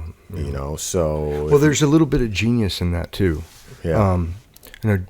It's beautiful, but you know, in Jocko, I've heard Jocko Willink's other renowned commanders talk about it, and now we even in our little company have implemented this multiple times. Is if you give them the plan or a portion of the plan and they take ownership of it, when they come up against an obstacle or when things shit the bed, instead of looking back at your commander for all the answers, like, this was your plan, sir. It's like, no, you have that. No, this is the one I owned and I chose, and we're going to make this one happen, you know, instead of that. Absolutely. And there's genius in that for sure. So seeing that for the first time come from you really like impacted me later in life, and like to put, you know, because I sit around later in life and just pull out the things that happen. Like, what were key parts? What were SIG events?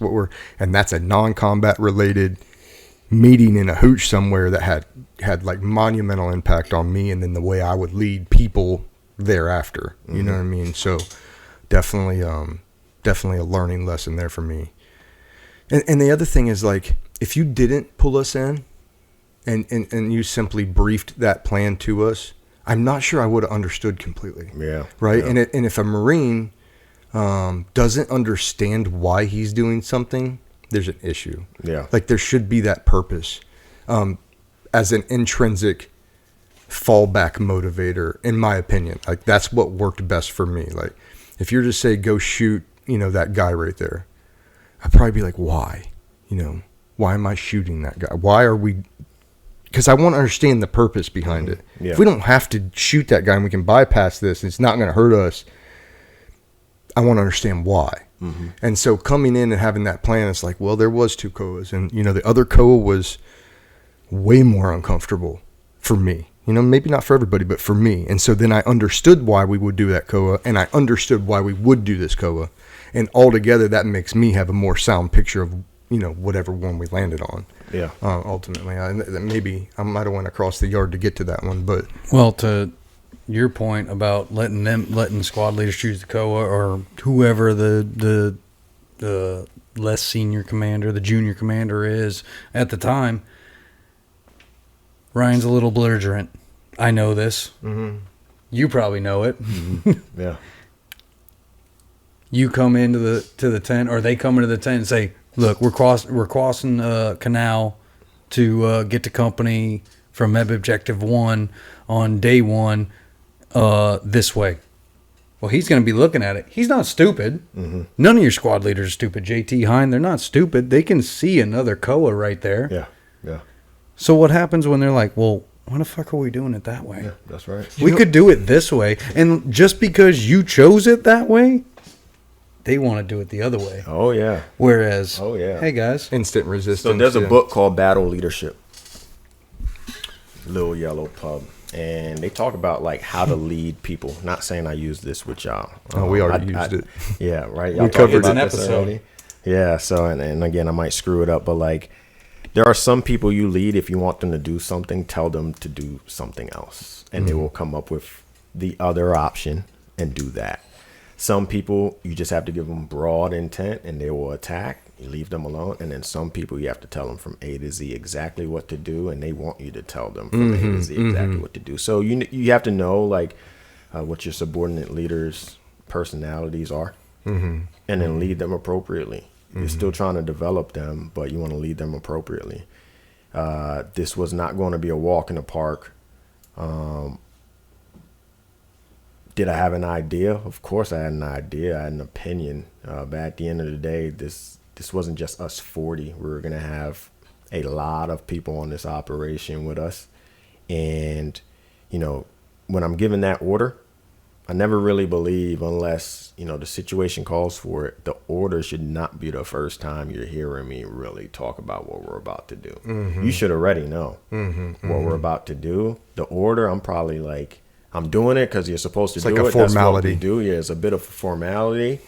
But I think if you're doing it right, everybody's like, yep, I'm tracking. Already tracking. Yep. All right, cool. Until we get to talk about the order? Probably not.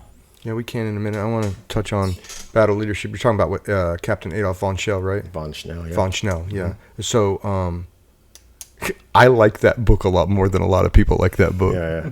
I have a romantic attraction to the things in that book. I don't even think he liked it as much as I like. I'm like, are you digging this? He's like, yes, it's all right. He told me about it, and I was like, hold on. And I ran into my house, and I went upstairs where I keep my books, and I'm like, I have the book already. I've already read it like 10 years ago. Now I got to reread it. Yeah. No, I read it and reread it and then brought it up to him and read it again. I'm like, bro, I think we can get an episode out of this. It's like our worst episode, right? It's like, actually, nobody likes it. Pretty decent views. I'm not going to lie. Okay, well, it's okay. It's okay. And whatever. I don't care. I learned a lot out of it. And I wish it was a book that I read as a sergeant. I wish it was mandatory reading or something, because, and even at the end, one of my favorite parts of the book, and like tons of great stuff in there, things that we've adopted, with the seniors that have been there before coming back, being the trainers, the whole thing.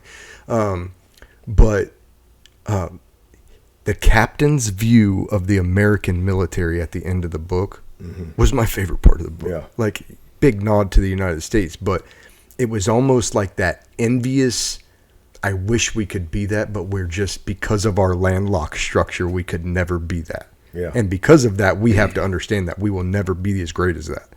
And that's like a slice of humble pie for somebody at that time in that stature, leading those kind of men and then training the Germans afterwards on his things.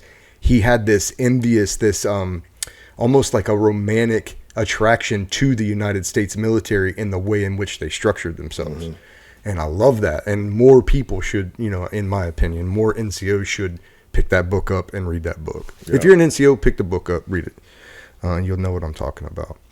So speaking of books, we just mentioned that one of my favorites, Battle Leadership. You brought it up earlier, but what's some other books before we get back to the grind that you would recommend, or that you would find or have the opinion that it was imperative for an NCO, the NCO Corps to be reading and regurgitating with their Marines? NCOs. I'm a big fan of On Combat. It's going to tell you about the human factors that your body will go through in the midst of combat. On Killing is another one of them. As we broaden it out to the broader NCO Corps, even those that may or may not see combat, I like the new Stoic stuff, The Obstacle is the Way, all of Ryan Holiday's stuff, to be able to deal with, the hardship of leadership, what that contains, and then being able to control what you can control. So The Obstacle of the Way is a book that I've given a lot of people. It's short. It's a lot of awesome stories. And it's easily digestible, but, it's based off of Stoicism that's been around. A Stoic philosophy been around for quite a long time. And I think even today, leaders can benefit a bunch from reading that. I agree. I like Ryan Holiday a lot. You got Obstacles Away. I really like his, I don't know if it's up there. I gave him one of them to my brother. Stillness is the Key. Yep. Love that one. Yeah. I think those would be great. And I don't think books like this are on the Marine Corps reading list either, are they? I don't think so. The Commandant's reading list changes every year. I haven't checked it. I don't think I've seen one of those on there. But I may be wrong. Yeah, I really like it. My brother put me on to Stoics maybe right after I got out. I was struggling with purpose. My older brother was struggling with watching me struggle with purpose. He was trying to help me with that stuff. And he put me on the Holiday, and that blew through him. Loved it. Easy, had his own spin on people like Marcus Aurelius and Epictetus. I think I'm saying that right, and others. But things I never read about, things I never knew about. But when I read them, made sense to me. Clicked to me. So I like those ones a lot. What else? You got a bunch of books. What all books did you bring with you over here? I brought a few. I brought On War by a guy named Karl von Clausewitz. He was a German military officer in the 1800s. Learned a lot from Napoleon as he was doing his thing in the late 1700s and 1800s. But everything that the Marine Corps reads and develops in its doctrine, especially MCDP1, kind of derives from this here. So as you can see how thick it is. But for anybody that considers himself a warfighter, I'd highly recommend that you go through that entire book. Read the whole thing, but if you don't want to, read the first 3 books inside of that book, and you're going to come away with a good appreciation of what war is. Because even though the missiles change and technology changes, a lot of stuff does not change. And there's no reason to learn the same lessons over and over again when people have, written in blood what you need to know. I think another one of my favorites that I know was on the reading list, I'm sure still is on the reading list, was With the Old Breed, with E.B. Sledge. And then in college, I read, I did a World War II specific class. And I read E.B. Sledge's book in that again. So I read it when I was a Marine, read it in college. But they made us read Helmet for My Pillow. And I learned a lot from that one that, wasn't so much folklore that I knew about. It was like a lot of stuff I didn't know about that I really, found appreciation for. And not to divert too much into a rabbit hole here, but the amount in World War II that I learned about propaganda campaigns and information campaigns. We see that now a lot going on with different things in different parts of the world, propaganda campaigns, to whatever, to make the other force look inferior or scare them or whatever the case. But we had a lot of that back then that I had no clue about until I went to school and like learned to, dug into it. So I thought that was wild. But hey, reading, NCOs, you guys that listen to this channel and watch this know that I'm huge on reading. So we're always going to hit that. So we can get back to it now. Matt, you got anything before we push on? About on war? God forbid we become more dangerous from the stuff we've already learned. Yeah. Is that James Finney? He said That's that? James Finney. God forbid we become more dangerous over the same material over time. Yeah.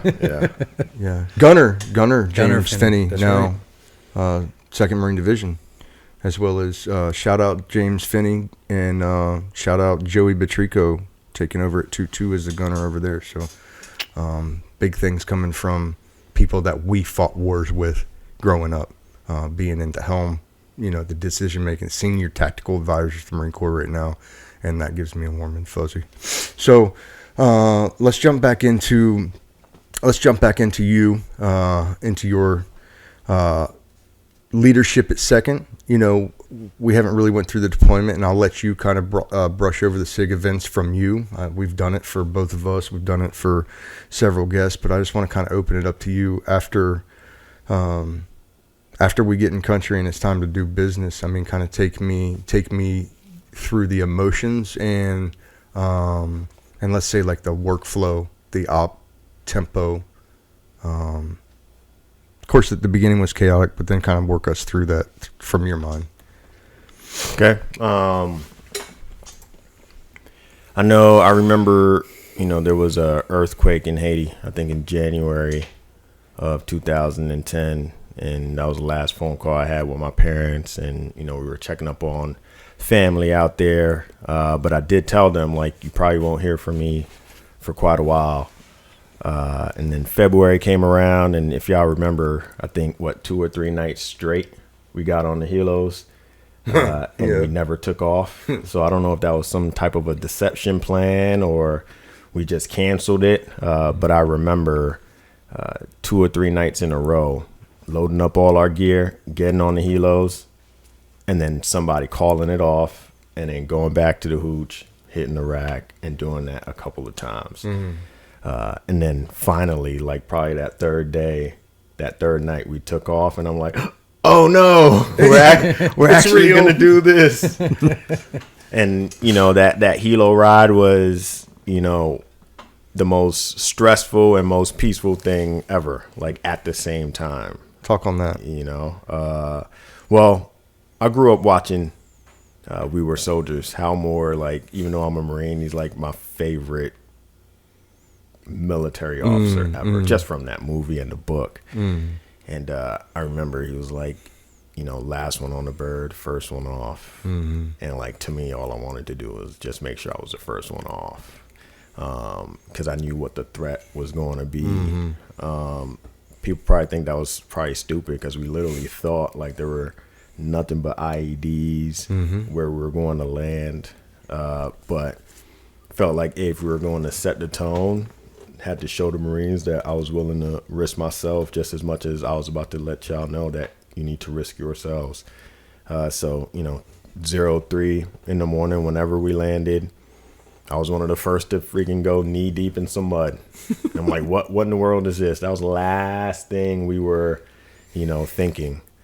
So just fighting through that friction, realizing like, all right, this is it. We're in the middle of, the enemy's town, and all the training was going to have to come to fruition here.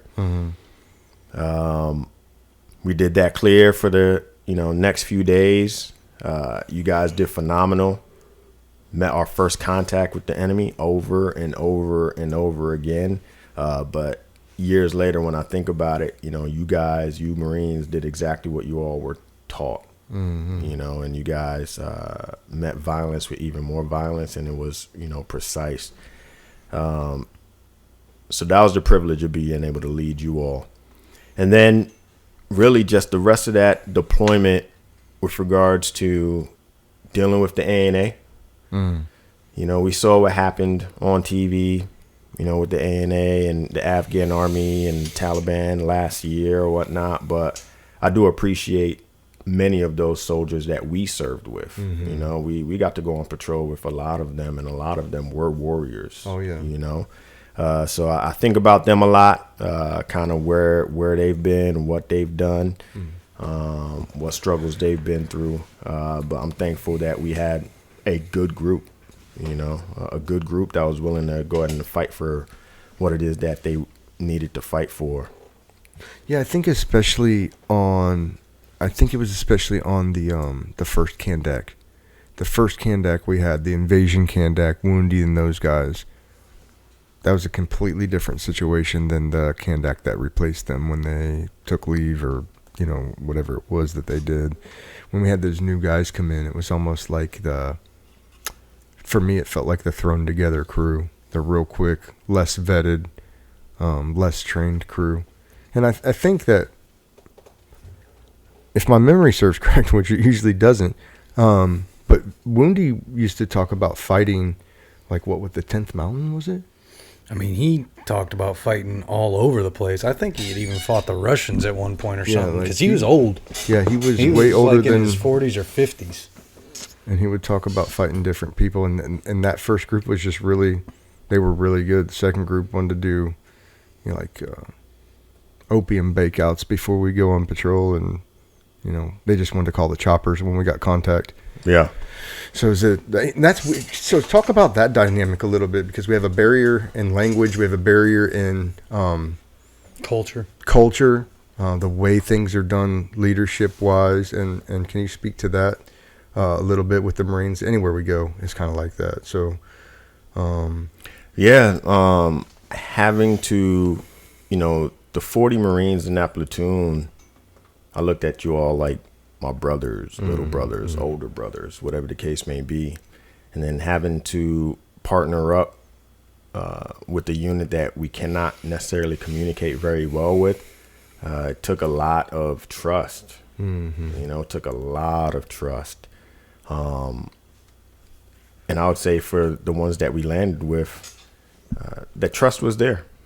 They had to trust us a lot too. Yeah, the trust was there. They trusted us. They knew that we were here in order to assist them in facilitating what they needed to do, and they were doing the same thing for us. So it was kind of cool to see, you know, two groups of warriors get together, even with this language barrier, in order to fight a common enemy. You know, I do want to point out, we talked a little bit about, you know, those first combat actions or whatever, but something I think about a lot throughout that whole deployment, and even the second one, is all those 18 and 19-year-olds that would walk point on the patrols. You know, I think about, you know, like Wetzel and, you know, whoever took point on patrol after patrol after patrol. Frodo, that was impressive. You know, to be so young and to take lead on countless patrols, knowing that the person in the front was going to take the most risk. It was never me, right? You know, it was never me. And now when I think about it, it's like, wow, there was always an 18-year-old Marine, 19-year-old Marine leading the rest of us, you know, so that just shows like the national treasures that we have in the Marine Corps that are willing to walk point for us, you know, and it's pretty incredible there. The Marines that would sweep, you know, the places that we thought were filled with IEDs. Whenever we would hit an IED in a vehicle, the first Marines that would get out and sweep to make sure there weren't other ones. You know, I do want to make sure if any of those Marines hear this, like, I still think about y'all. Y'all are some of the most bravest ones out there, you know. So, yeah, I don't forget those things. Oh, fact. I think a lot of people, well, I talk about this too much probably, but, you know, it's one thing to realize that there's 18-year-olds at war doing things. You don't know about these things. You don't know what they're going to war. It's another thing to watch 18-year-old boys. I say boys because that's really what I've come to believe about it. Like, they're boys. They're men. I'm not saying they're not men, but they're so young, and people just don't realize what they do for them. You know, so, and that's what it is when you say national treasures. I say that frequently too, because it's what it is.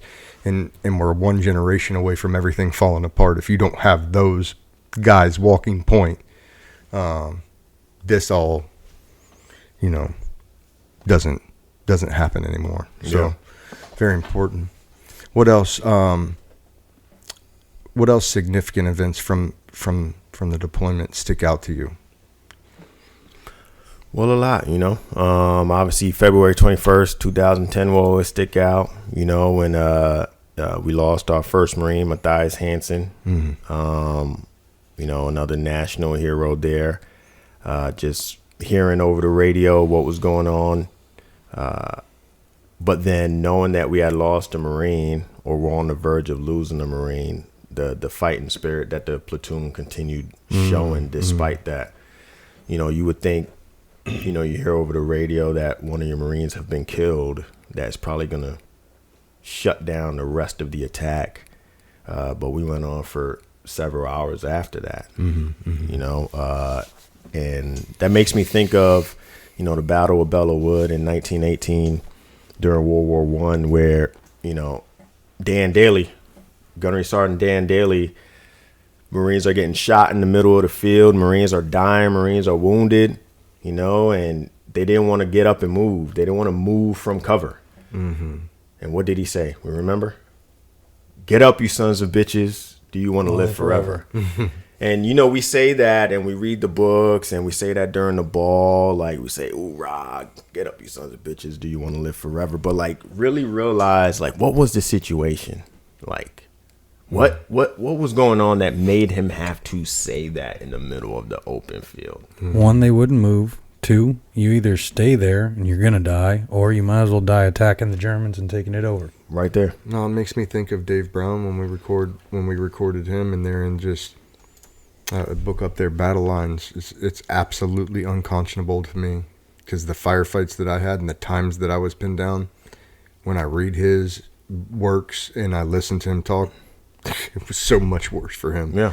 And so if he would talk about how when he's doing interviews with these guys afterwards to try to put these books together, this guy and this guy were in the same team, but they were on different sides of their rice paddy when an ambush happened, so they remembered everything completely different. Same team.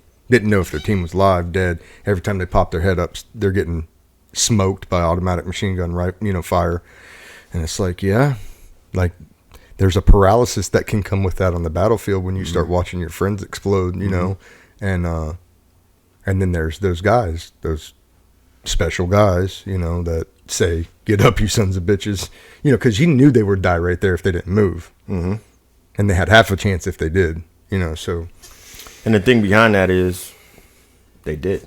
They got up and moved, you know, because a Marine leader or Marine NCO told them to. And in many, many ways, that's exactly what happened that day. We continued to get up and move. We continued to move out. And for the rest of that deployment, you guys continued to move out. You know, Joey Frodo and Wetzel and all those Marines at Lead Point, they continued to move out at Point, despite whatever happened the last patrol. You know, so that's why it's like it's important not to take for granted the fact that everybody went against their human nature every single day. Right? Yeah, we run towards the sounds of the guns. Actually, like, you're not supposed to. Like, for real, you're not supposed to. You're supposed to set a base of fire. And you know, if I'm actually giving any advice to anybody right now, if gunfire was to happen outside, we should go the other way. Like, that is actually the best thing to do, right? So whether it's through training or through pride or whatever the case may be, we never seen somebody do the opposite. They ran towards the sounds of the guns. And that's something we should never take for granted. It doesn't just happen. Because guess what? In warfare, a lot of people will drop their weapons and run. But that never happened with you all. So leadership can stem a lot of that, in my opinion. Dan Daly, and perfect example. You have a leader like a Joe Wright that said, so what, you know? So, yeah. I just had something that I was going to ask, and I lost my train of thought. cut this out of there. Break. Yeah. No, hang on. It was important though. Oh man. It was one of those that I was like hanging on to, like, oh, as soon as he stops, I'm gonna have to slip this in. This is going right along with it, and just vanished. Okay, well, we'll cut it out later. We'll keep moving on. Oh yeah, I got it right now.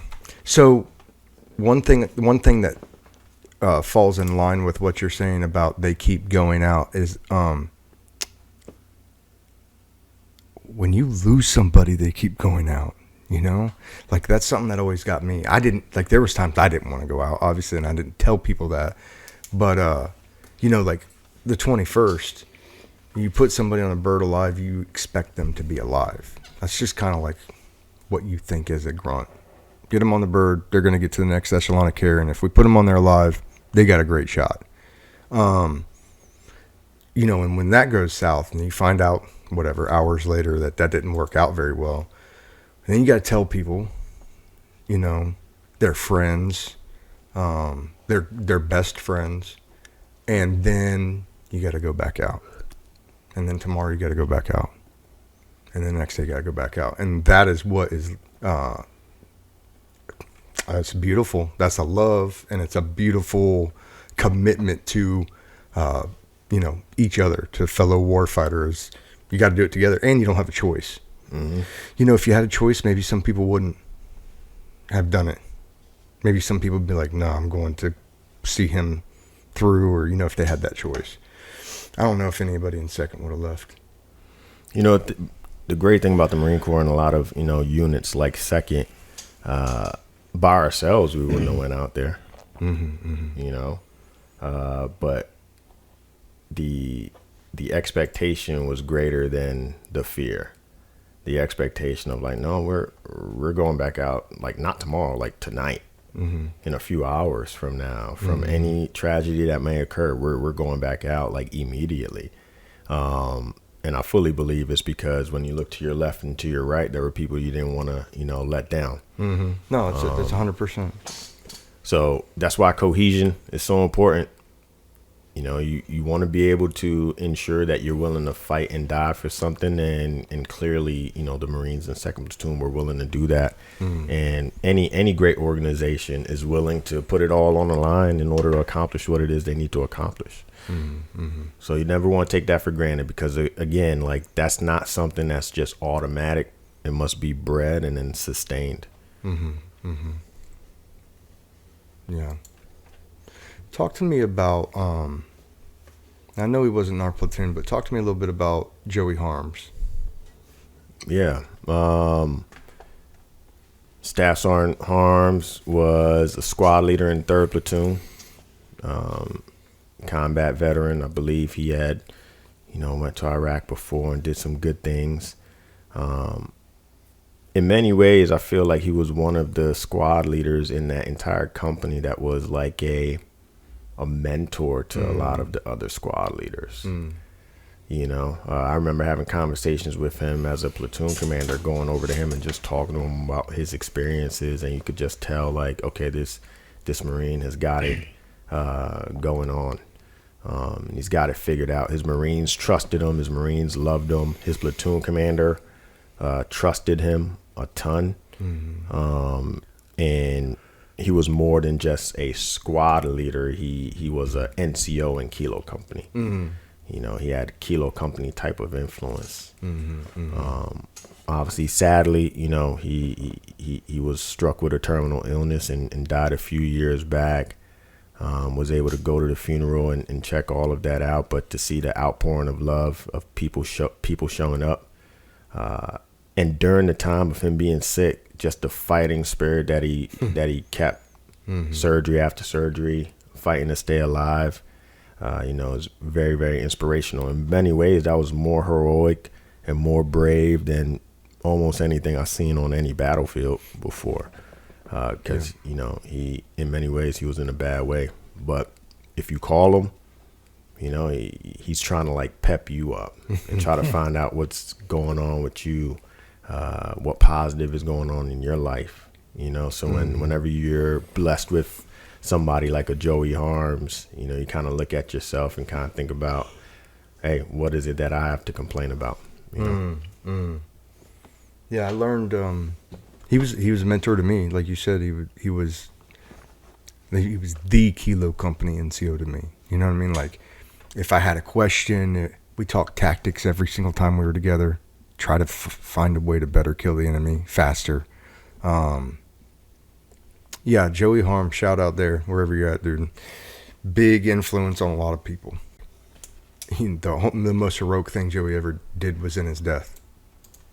His death was heroic to a lot of people because of the fighting spirit, the never quit spirit. I remember one time he had just got out of some baster, basting his whole body up like with this chemo treatment, and he sends me pictures. He had got new tennis shoes. He just come out of it, and he's walking around Times Square. He's like, I got new tennis shoes. Check these kicks out. And I'm like, man, they don't make them like you. Yeah. You know, you're not normal. Like, somebody didn't call me to be happy and pick me up after they just got out of that. You know, but that's the kind of person he was. Always. He was like that on the battlefield. He's like that when we got home. People like that made the Marine Corps. Yeah. They still make the Marine Corps. And when you get out, whether you get out on your own, you know, wishes or not, when you get out, that's what you remember, the people. You don't remember the games, you don't remember the rosters, but you remember the people, you know, and he was just one of those wonderful people, you know. For sure. So, let's talk about the dynamic in going, like, let's say 3 weeks steady combat every day to like full stop CAG operations. Yeah. It wasn't something that we were trained for. You know, in some weird maniacal way, just thought it was going to be 7 months of straight kinetics. You know, but when we started getting tasked with, you know, having to do some building here, working with people over here, you know, it was less of the expectation. But, you know,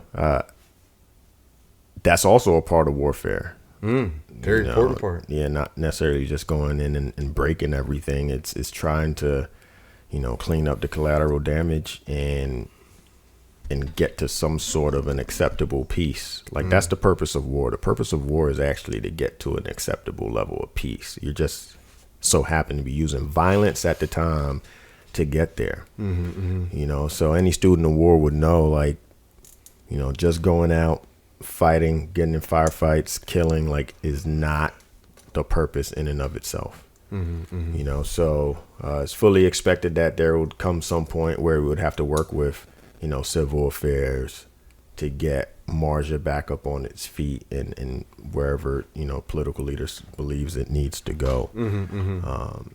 I know that in like hindsight, but yeah, of course it was a bit of a shock back then. Sure. You know what? I just want to talk about this with you and you. I don't know if we've talked about it. Man, I hated it. I hated getting stuck there. I hated it. I hated it. Yeah. I can't express how much I hated being stuck there. The rest of the company's out, laying people out, right, and doing what we're supposed to do, and we're stuck, and I hated it. But, like, in hindsight, when I think about it, we owned that battle space. We knew the battle space. It was our yard. It wasn't any other company there. There wasn't any other platoon that knew that battle space like we did. Yeah. So it only made sense that they say, hey, who's running this battle space where the cop is going to be built? Oh, Second's going to stay, then they'll rip our guys in when we're ready. It makes sense to me now. Yeah. Oh, at the time, it did not make any sense to me. Well, you know, you got to trust your leadership. Lieutenant Colonel Christmas clearly knew what he was doing. Sure. Yeah. He knew he had the end state in mind, and, you know, hindsight being 2020, he knew that he needed certain units to be doing certain things. And at the end of the day, that's our job. You know, go overseas. If it's to fight, if it's to stabilize, those are all within the things that we get trained for to do. Sometimes you're fighting, sometimes you're stabilizing, but you got to be capable of doing both. For sure.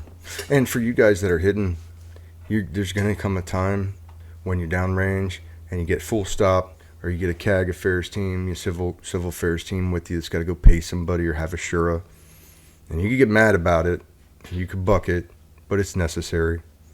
And I think the biggest thing is, I guess why I want to talk about that so much is like, when you got a bunch of dogs going full go, and then you stop them, like complacency, it was a big thing we had to fight against, especially during the time of Civil Affairs Group. You know, we had an ND that shot a squad leader. That's some complacency. We had, you know, failed time hack some of my Marines, not waking up on time to get to a what was it, an airfield? You know, we're securing LZ for a chopper to come in and blowing timelines. And it's like, that's nothing of what we did for the first 3 weeks. We never blew a timeline.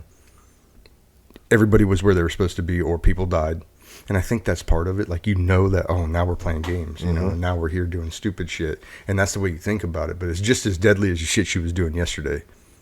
All it takes is one person come inside that CAG, place the bomb, you know, somebody being complacent, not see them, things of that nature. So when your guys have to slow down, you know, in my opinion, it's imperative to fill that time. You know, you need the proper rest, you need the proper recovery. But once that's had, it's like, fill that time up. Don't let that, you know, idle time is the devil's playground, I say. So fill that up, keep the mission, keep the purpose. And what do you have on that? Would you agree? No, I absolutely agree. You know, just like you said, complacency kills.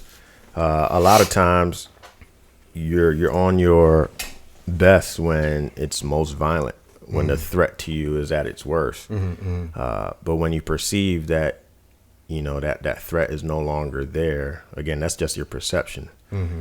Your mission might have changed, but the enemy still has a mission against you. So, yeah, of course, when the tempo kind of slowed down, that's where, you know, leadership, squad leaders, platoon commander, platoon sergeant kind of has to, you know, ramp up, you know, recock the discipline, start expecting little things. And that's why the Marine Corps is what it is today. That's why in garrison during peacetime, we're so, you know, anal about the uniforms. We're so anal about being on time. We're so anal about our physical fitness. We're so anal about everybody's going to show up online at 06:30 in the morning. All right, we're going to have perfect accountability. We're going to do all of these little things because all those things translate to combat in one way or another. You know, in one way or another. And I think sometimes we get it lost in translation. Like, if we don't connect the things that we do in the everyday Marine Corps and give that why as to why we do those things, and we don't connect it to combat, you know, then it just seems like an annoyance. You know, I agree. So it's up to NCOs and, you know, staff NCOs to kind of keep that alive moving forward. Yeah, I agree. I know a lot of the, like when you go to, like, let's say graduation of a school or a boot camp, things like that, they kind of read off that, you know, the muskets of yesteryear, and it was the best close order drill trained combat unit that inflicted the most damages and the least amount of casualties on the battlefield. And that's saying that. It's saying that when you focus on the little things and you get the little things right every time, and you're perfect at the practice every time, then when you get to these big things, you're going to pay attention. You know, you're going to have that closer eye. And they'd say that ceremonially at these things, and I'd hear it, but it makes perfect sense. You know, that group that can drill and look like one unit and one sole element, you know, one giant piece with a million moving parts, but it's all moving exactly right. It makes sense that would be the most disciplined unit. And then the most disciplined unit focusing on the small things is going to be the best disciplined unit in all regards. So I always thought about that after. You know, I always think about a lot of things after. I took it for granted when I was in. Like, yeah, let's get through this ceremony. Yeah, there's a lot of examples of that. There's a lot of examples in sports. I don't know if y'all are familiar with who John Wooden is. 10-time or 11-time NCAA basketball champion, head coach for UCLA Bruins, probably the greatest coach to have ever lived. And he's like coaching the best players to have ever lived. Kareem Abdul-Jabbar, like the best players that ever lived. And every single year before the season started, he would teach them how to wear their socks. He would teach them how to tie their shoes. He would teach them exactly how he expected practice to go. Like, these are already world-class athletes because they were high school McDonald All-Americans. But whenever you got over there, he was going to teach you the basics again, even though you thought you had the basics taken care of. There's another guy, Jim Walsh. He's a NFL, football coach. And, legend has it that every year, the first thing he does is he puts up a football and he's like, gentlemen, this is a football. These are the laces. And it makes me think about when we came back from our first deployment, or even when the platoon before we got together got back from their deployment. I always found it weird that the first training exercise was we had to teach them weapons handling. These Marines that just came off of patrolling Fallujah, I had to decide whether or not they were qualified on, handling their weapons. Right. And you can't be afraid to do that, because every good organization breaks it back down to those basics, because anything that is great that happens is made up of a bunch of little things. So yeah, absolutely. That time when we had to go back down and start doing civil affairs stuff, that was a great opportunity to break it down, go back to the basics, let some other Marines lead some patrols, right? And really just continue to refine our skills to whenever we would need them again. That's a good point. And I think about, there were multiple different team leaders taking patrols down to the bazaar and different things at that time when it was not safe, but op tempo slowed. And I think that paid dividends, even in that deployment later on. At some point in the deployment, we broke into sections, maybe a little bit before CAG, and they got some patrolling, got some OP time in, stuff like that. Felled out who was going to take care of the reins in each squad because our AO was so big. Then the CAG thing, but then later on, he ran patrols out of OPs later on, and those things early in the deployment, I think, were good for confidence, and then they're good for, like, opens your playbook up a little bit.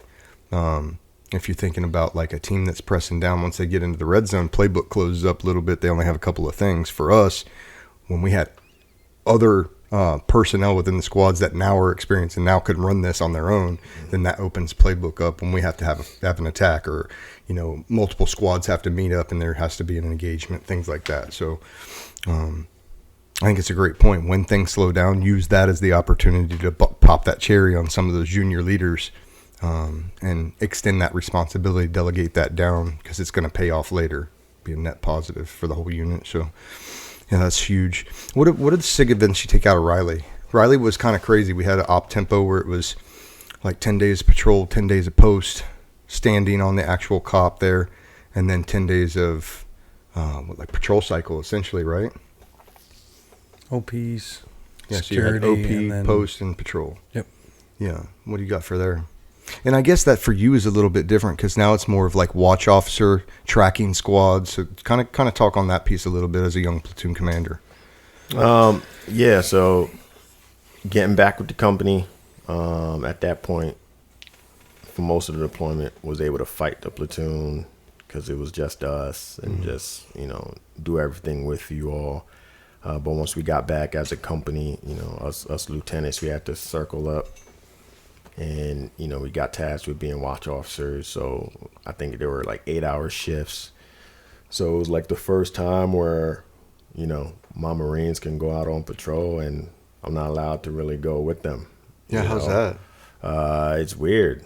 It's very, very weird. And then you guys are getting in contact and all I've got is a radio, right? But again, that just shows how well trained y'all were. How ready y'all were, and I think you all understood the expectations with or without me, what was expected of you all. And the more and more I think about it, like that workup where for 2 years we thought we were going to Japan, that was probably one of the best things that could happen, because for 2 years we got to train together. I found that out a year ago, maybe. What, that it was that long? Yeah. No, Franco. When I went down to South Palm or to West Palm Beach or Cocoa Beach where Adam's living, and when we had our talk, we had talked about that offline a little bit, and he said the same thing. He's like, everybody could have been pissed about it because it's super long workup, whatever. He's like, fuck that. We had 2 years to get tight, 2 years to train, 2 years worth of ranges. And to be honest, my op tempo on average for my first 4 deployments was 7 in, 7 out. Yeah. I came home, went on like 20-something days of leave, came back right into a 6-month workup to go on post-deployment or pre-deployment leave and push again. Yeah.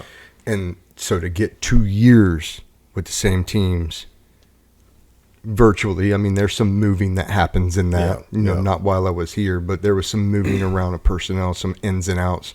But it goes back to like what I talk about a lot on here with SF, right? My romantic fantasies of SF were because everybody wanted to be there. Everybody was good as each other. And then they have this thing where they stay together multiple years and train multiple years and go on multiple deployments in the same billets. And I think that's what makes them dangerous. Now, I understand that the regular infantry is different by way of nature and by construct. It can't work exactly that way. But when you take a unit, there's no question that when you take a unit, the longer that they can be together, cohesively training towards one goal, the better that they will be. I think maybe, force design's looking at that, and maybe that's a little bit of some of the changes coming up, maybe not. But I think it's smart, and I think that definitely it showed, at least on that deployment in that time with those people, it showed, because the people that relieved us, I don't know what their workup looked like. I don't know if it was 2 years like, like 3-6 had, but they struggled more than we did. And that could do a lot with the enemy, and there's a lot of different variables that could go into that. But seemingly to me, if I just look at it and I say, well, they had a 2-year workup where they were all together versus the 7-month workup, it would be obvious to me that the 2-year workup are going to be tighter. They're going to be more trained. They're going to be more SOP sound with themselves. So I like that. That's the romantic side of SF that I like. Yeah, in general, the longer you can keep people together and train them as hard as possible together, you're going to build a cohesive unit. They are going to be unbreakable when the enemy's trying to break them. That's why we see and hear a lot of these stories of these 6-man teams, 12-man teams that went out together and did damn near the impossible. They definitely were together for a very, very long time. There's a saying out there like, you could find 4 individual champion boxers, but if they don't know each other, you're better off going against those 4 than 4 brothers, because those 4 brothers are like literally willing to die for each other. They understand each other. They know each other's weaknesses. And though individually they are less capable than the boxer, like together they form a much tighter unit, and that's what we're looking to develop as Marines. My dad used to say he had four boys originally. You got more now, but originally there was 4 of us, and he used to say that, like, individually you're one strand. And I look at the infantry line the same way, almost like the squads. Like you're one team, that's one strand. But 3 teams in a corpsman, that's a rope. It's way harder to cut a rope, pull a rope apart than it is to pull the threads of a strand. And he used to tell us that all the time. And that's going back, I'm hopping now, but that kind of goes back to the coaching aspect. Like when I coach my kids, I coach 2 teams right now. They're young kids, but we do everything as a team, right? And it's one thing to do everything as a team. It's another thing to explain to the team why you do everything as a team. And so at the beginning of every practice, we're doing calisthenics, and it's like, no. So I do it like a Marine Corps kind of thing. Maybe some of the parents don't like it, but I'll be like, 1, 2, 3. Yeah. 3. Come on, girls, because they're little girls, 8-year-old girls, 8-year-old boys. It's like, hey, we do everything as a team because we're going to win as a team. We're going to lose as a team. We're going to do everything as a team. And it's not going to be finger point. It's not going to be none of that. So we're always going to count together, stretch together, throw together, train together. That's what we are. We are all one. It doesn't work if just one of us has a good game. We all need to have a good game. And so anyway, I was jumping back to coaching. That's something that flicked in my head because it's important that they know that from a young age. And so I push that a lot. And anyway, is there anything... just of like imperative importance that you learned through the deployment that we haven't spoke to yet? I think as a combat veteran, it's important to just make sure that we're pushing lessons learned for those that have to do it in the future. Something I read before we went to combat, and something that I've read after, and something that I think about when it comes to training, the importance of training. There's a book called Training for the Fight by a guy named Master Sergeant Howe. He's in the Army, and the story goes, he's a special forces element leader. They're about to do a takedown of a high value target. Go ahead and snatch this high value target in the middle of the night. And 2 helos are going to land, one helo on top of one building and another on top of another. And they had rehearsed this drill over and over and over again. They had mock buildings. They knew exactly what the buildings were going to be made up of. They knew everything about the plan, every single detail. That was the expectation. That's how much they had trained to it. The day goes, they have to conduct a mission, 2 helos land. Boom. Immediately, one of the specialists, MVGs, has him discombobulated, and he doesn't know where he is. And he looks across the way, and he could see some targets on top of an adjacent building. And he takes a couple shots. Boom, boom. And right over the hook, Master Sergeant Howe is, "What the hell are you doing? What the hell are you doing? It's friendlies. Cool. No more fire. They conduct the mission. They get the high value targets, load them up in a bird, and make it back to the FOB, forward operating base. All right, cool. So they do the debrief. The mission is a success. That takedown took about, 30 minutes or whatever the case may be. But Master Sergeant Howe didn't forget what happened, like right in the beginning. So after the debrief, calls that specialist over, and he gives them 2 pieces of paper. The first one was a negative counseling for not knowing the plan. We had practiced this over and over again. We did confirmation briefs until we were blue in the face. Everybody said they understood the plan. Even if your MVGs, ran out of battery. 1, you should have op checked those MVGs. 2, you should know and understand that we were the ones that were across the way. Sign that. Specialist signs it. Then he gives them another negative counseling. What do you think the negative counseling was for? Marksmanship. Missing the shot.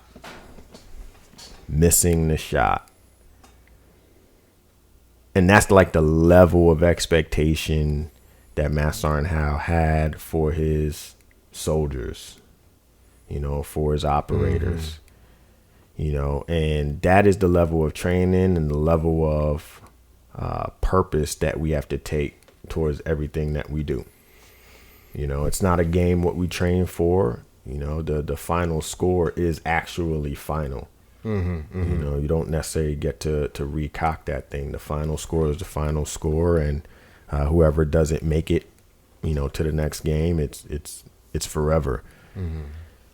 So that's one of the books that I tend to push to people moving forward. Make sure that you train your NCOs to the best of your ability, and make sure that they understand that they have all of your trust. All right, because no matter what, as a unit leader, you can't do it by yourself. The Marine Corps doesn't expect you to do it by yourself. That's why you have a ton of other people that wear blood stripes as well. Because once you wear the blood stripe, the expectation goes that you can now lead not only yourself, but you can lead other people to get something very difficult done. So put as much of that responsibility onto those NCOs moving forward, and get it done. And then simply, no matter how long we are out of combat as a Marine Corps, as a service, always know that it's knocking on the door. And as long as everybody is training towards that, we're going to be just fine. Whenever we let complacency actually slip in and our culture turns into a 9-to-5 type of culture, that's when we will be in trouble. I don't think we're there at all yet. And as long as we stay healthily, what's the word? We should have a little bit of paranoia always, as if like the next time is just, a moment's notice away. Yeah. I think that's the reality of it. Yeah. I mean, we could say as much as we want that we're going to know when, the strike's coming. If the other country's doing their job right, we don't know. We don't have a clue. If we're doing our job right intelligence-wise, we will have some heads up, right? But don't count on it. Train like it's your last stop every time. For sure. So let's get past that. Your next deployment, you're going to go as an XO, right? Is that from the beginning? For Marjah 2, you're an XO? Oh, yeah. I was a XO. So after deployment, came back as a platoon commander, went over to Weapons Company and became their XO. And then, 10 months later, we were back in Marjah. And this is where you serve underneath? Captain Getz. Yeah, he was my SPC a few years prior. What's that like checking into him? That was cool. Yeah, I bet. That was cool. I think it was surreal for both of us, right? Because the last time he had seen me, I was, some second lieutenant that didn't even know how to put his rank on his collar. And, now coming off of, my first combat deployment, and I'd like to think I was, telling them some stuff about the battalion and teaching them about the battalion. But more importantly, on the flip side, he was bringing now 10 to 12 years worth of experience. Actually, he was a prior, so probably at that point 17 years worth of experience to continue molding me. So he had two touch points with being able to develop me as a Marine officer. So a lot of what I do today has to do with him. Getz. Yeah. Sweet. I've talked to a couple of the the Marines that went to Marjah 2, either with Kilo Company or thereabouts. One of them in India Company. Completely different dynamic going back a year later. Yeah. Yeah, it was a different deployment. No deliberate operation like Operation Master Rock. Like much of the U.S. knew that thing was going down. The second time, a lot more stability operations. To be clear, everybody mixed it up a few times over there. Marjah was definitely not Disney World. But the work that was done during that first deployment and then the battalions that came after us did a decent job kind of stabilizing it out.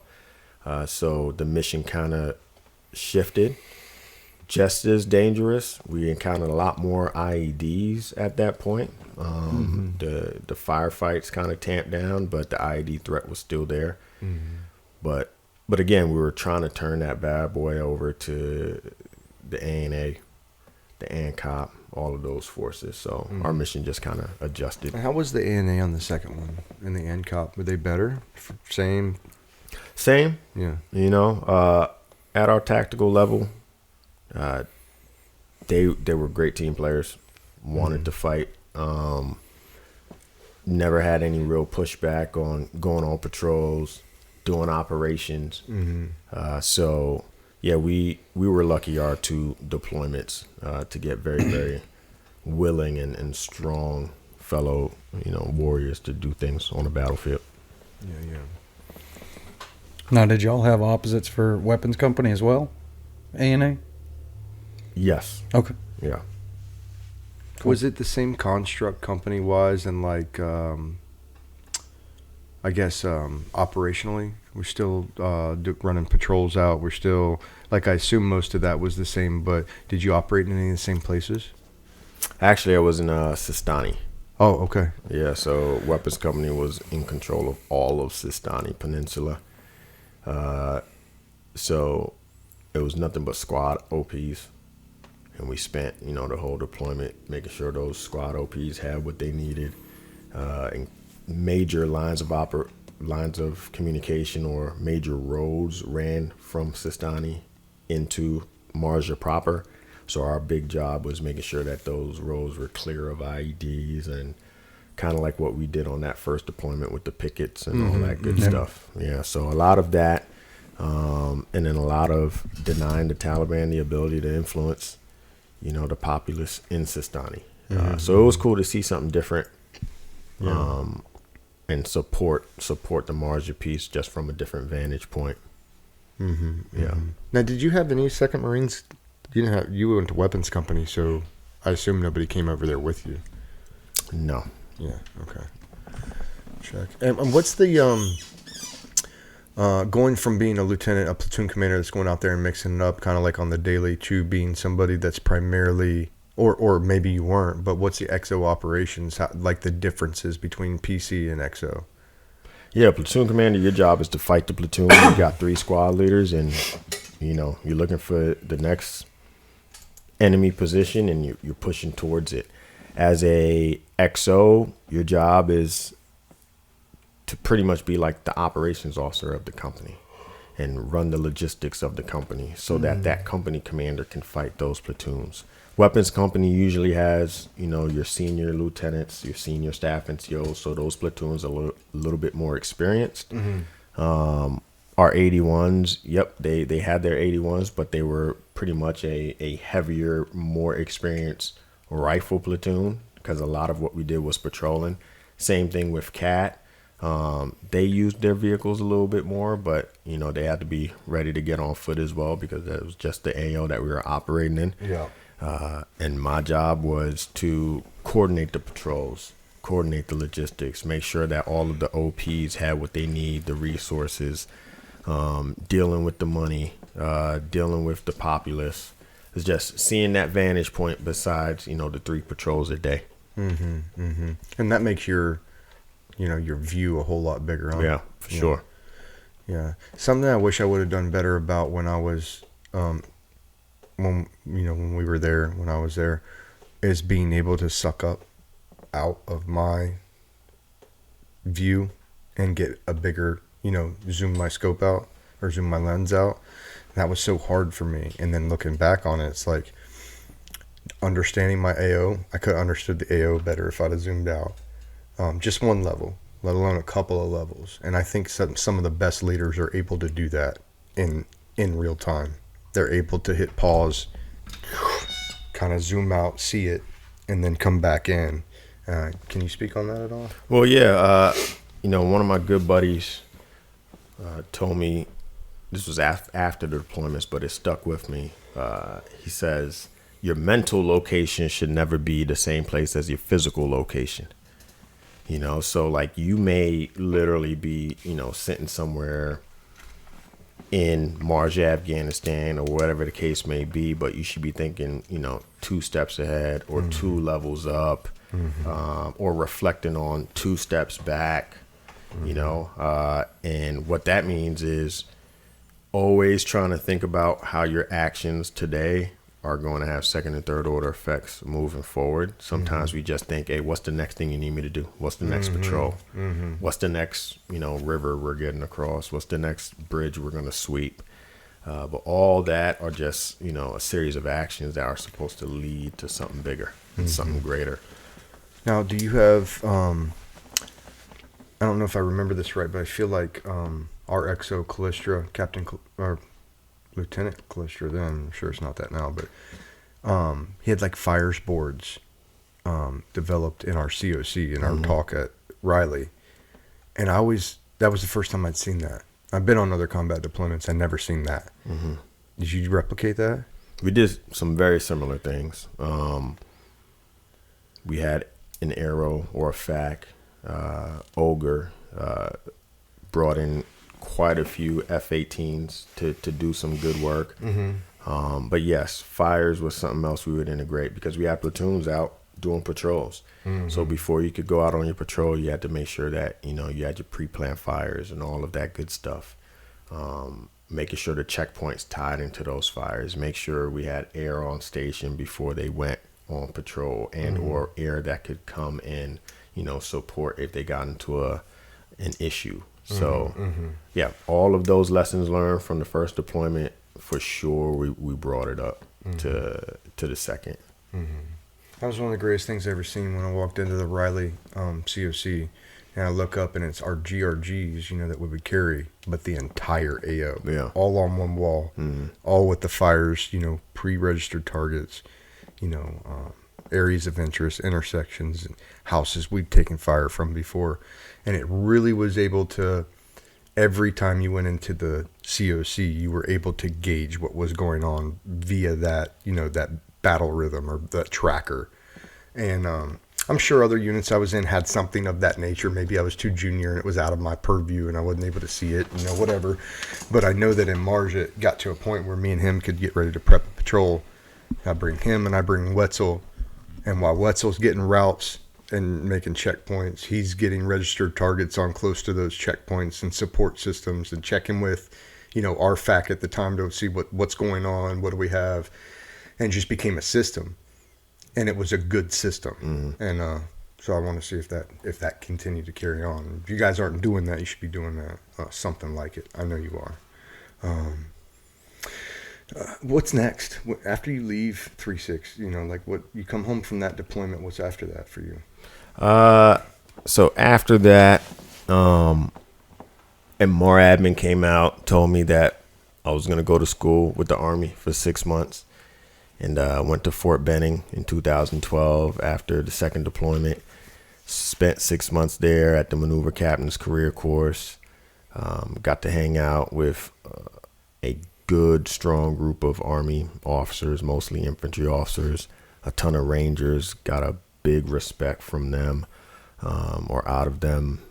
After that, moved up to Virginia and spent 3 years teaching at the basic school. So that same school that we talked about in the beginning of this podcast. Spent 1 year doing a little bit of instructing and then being an SPC, and then 2 years of those 3 years as an instructor at the infantry officers course. So it was kind of cool to kind of come full circle, right? You learned from them, you went out, you experienced it, and then now you have lieutenants that you're developing and teaching as well. So it really couldn't have worked out better, because I feel like in many ways I had a lot to give after those couple of deployments.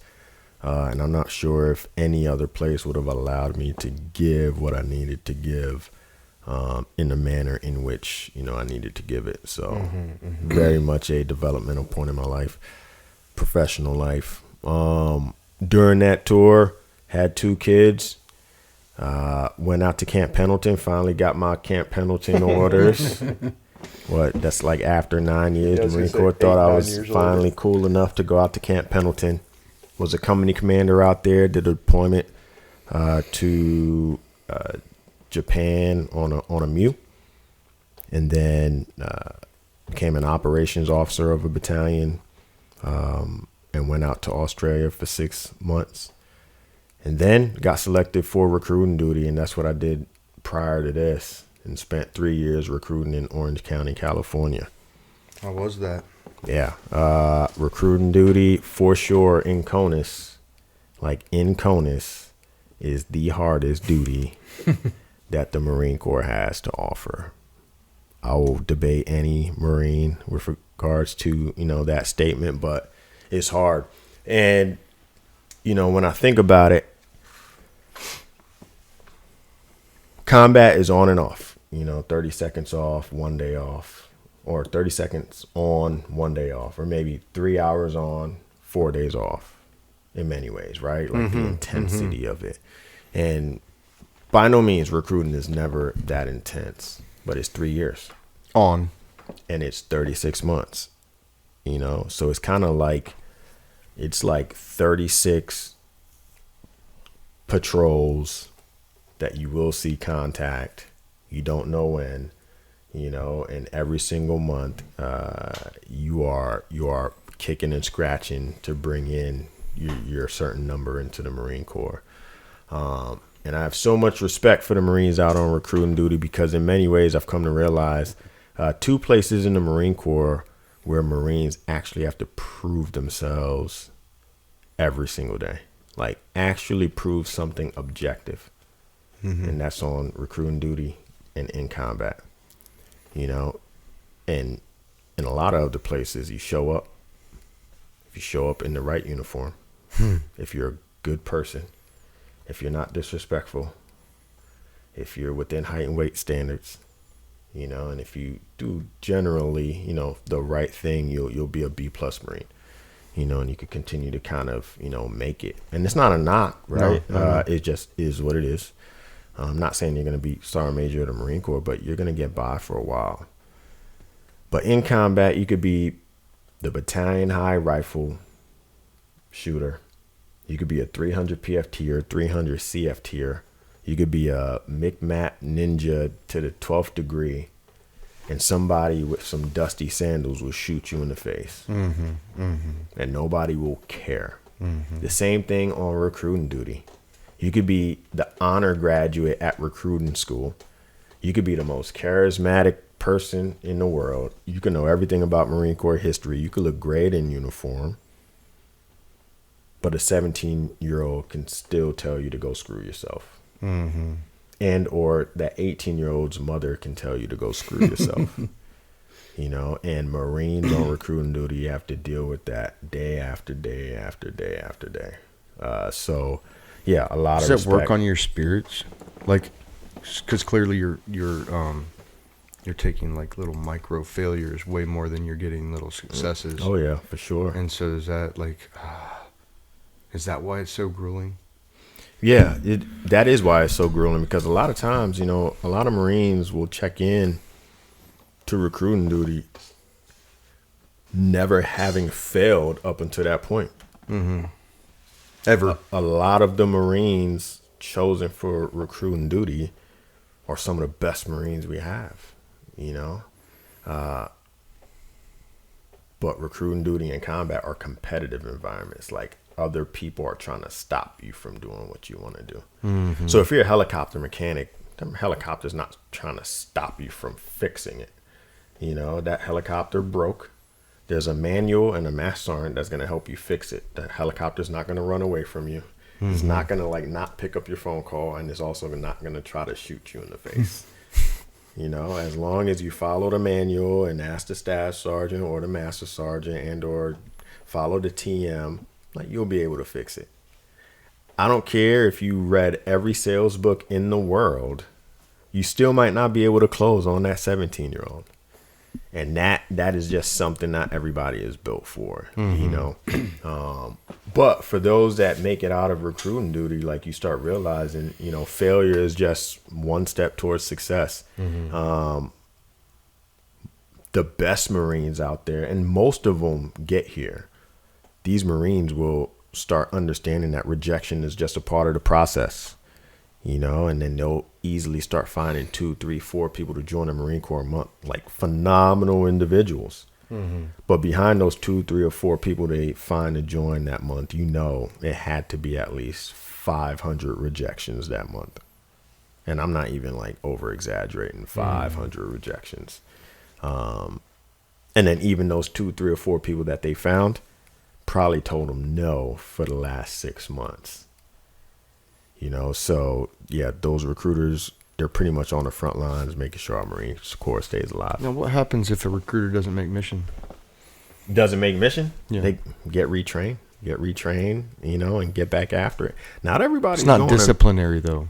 Nah. For the most part, like if it's systemic, like month after month, you know, going on several months, you know, you're gonna get some real intensive training to see what the deal is.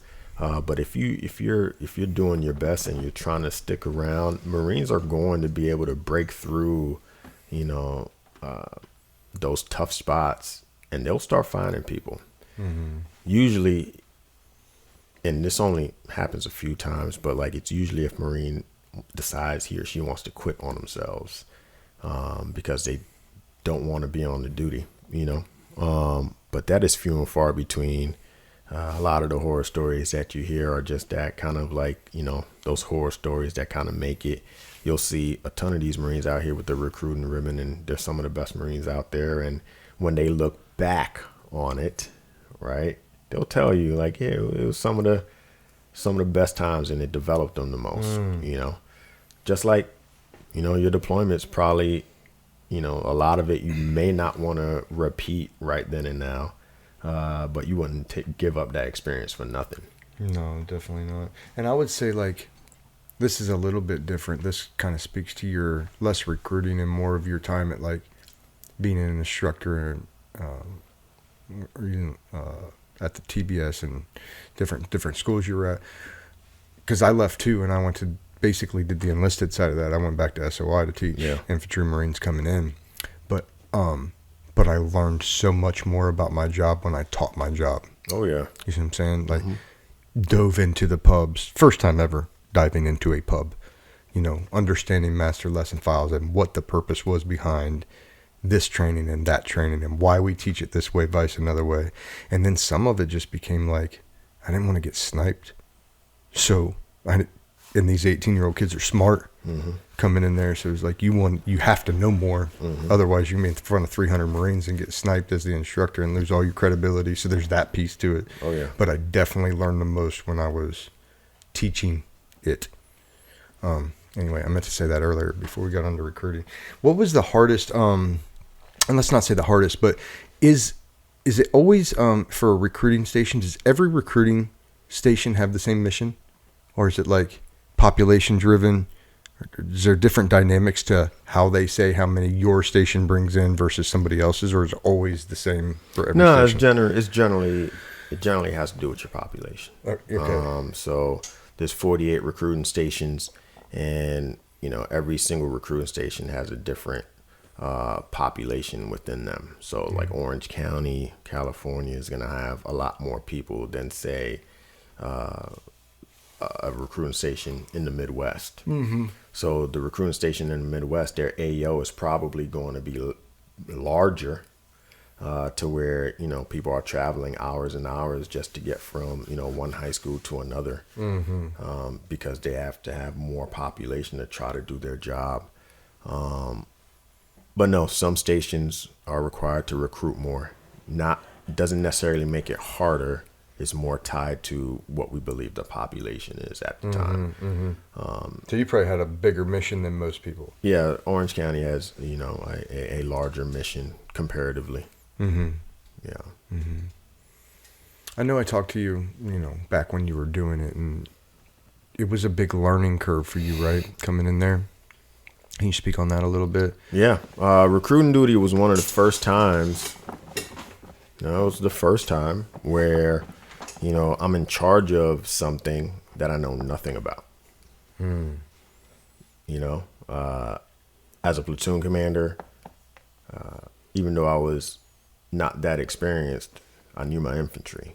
You know, I knew what the pub said, and I knew even more than what the pub said because of the awesome people that taught us. So I was pretty confident, you know, even having Staff Sergeant Wright, he was teaching me all the time. So I was able to continue building, very confident, teaching Marines, going to whatever schools I went to, all that was infantry centric. Teaching at TBS, infantry centric. Teaching at IOC, infantry centric. Being a company commander. What's cool about being a company commander, all of those lieutenants that I had, I taught them at IOC. You know, so like I was always like very comfortable going into that next job. And then there's this place in the Marine Corps called recruiting. You don't wear camis anymore. You put on that uniform that I'd never worn. And your job is to sell, and to sell the benefits and the features of the Marine Corps. So I learned a lot. I never had that many senior staff NCOs. I had a sergeant major of master guns, 3 master sergeants, more gunnies than, you know, you can count, more staff sergeants than you can count. Everybody in the station wears a blood stripe. You know, no lance corporals, no nothing. There's like maybe one corporal, maybe one out of like 110 Marines. So just leading an older group of Marines you would think is easier. That also comes with, it's also different, right? Because they have different needs than 18-year-olds do. We actually have to work a lot crazier hours, and everybody's married with children. The mission comes first. we want Saturday and Sunday off, but if we don't have the mission identified, we might have to work it. So definitely on recruiting duty, you're going to make, some very, very difficult calls and, have to do things that will challenge your leadership. But for sure, that duty for those 3 years, I grew a ton. I grew a ton. Yeah. Yeah, that's awesome. Now, if you have one piece of advice to anybody that's out recruiting right now, what is it? Or a couple, if you have some, any advice that you have to make their... Yeah, for everybody on recruiting right now, and for the most important people on recruiting, which are the 8411s, the recruiters out on the streets, your job is to do two things. Number one, your job is to get rejected. All right. And, you're going to want to go to Chipotle and get your lunch. All right. And you're going to be waiting in line, and you've been, calling people all day, trying to find people all day. Everybody's been saying no to you. And then you're going to get your bag of Chipotle, and you're going to be walking out. I just want to take 30 minutes to myself. And then you're going to see a qualified looking male.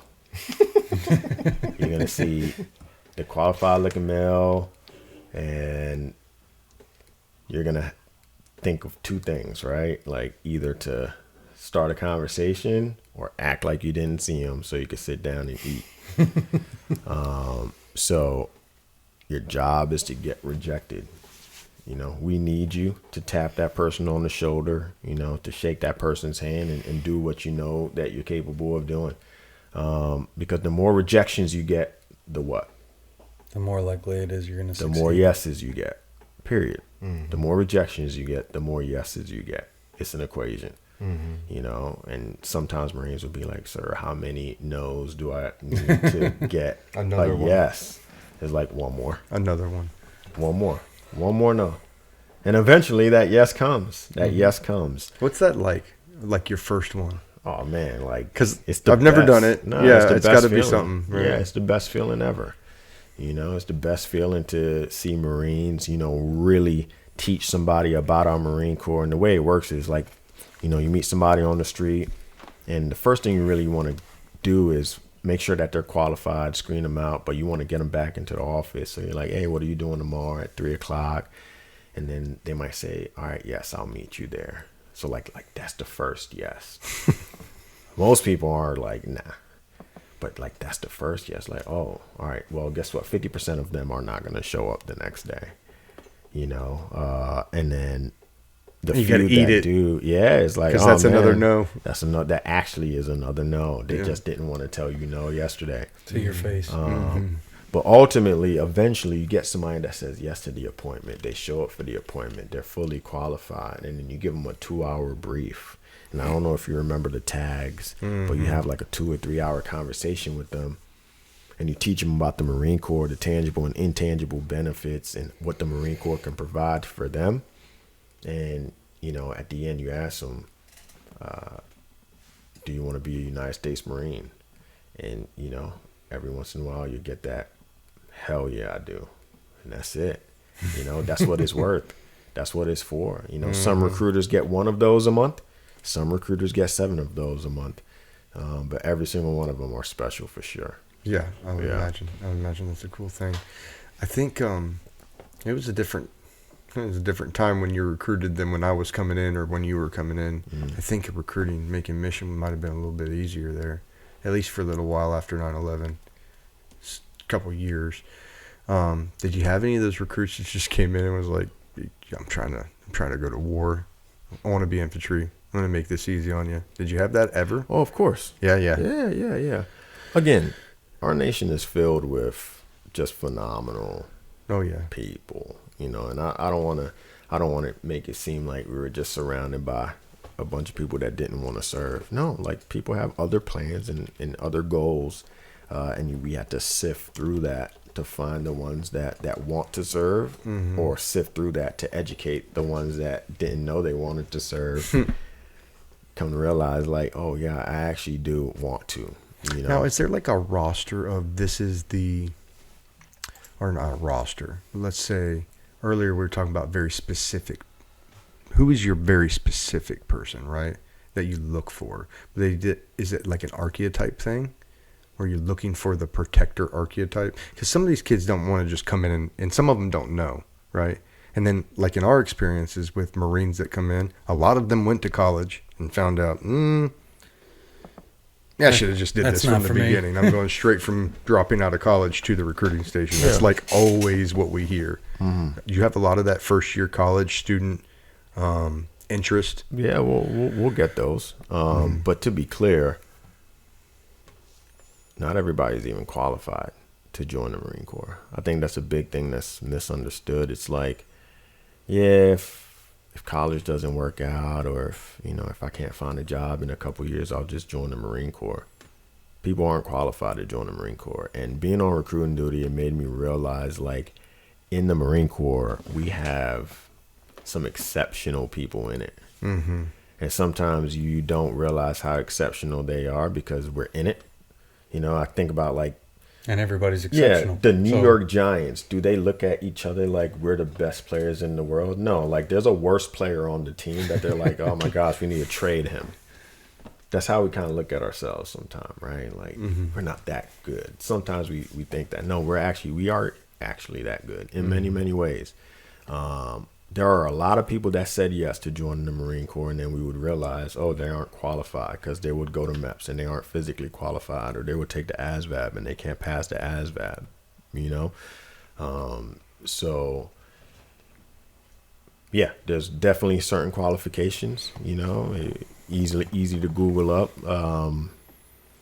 but not everybody can reach that. So that's another thing that the recruiters are trying to do, identify specifically those that will pass, not only the ones that are going to say yes, but the ones that will pass.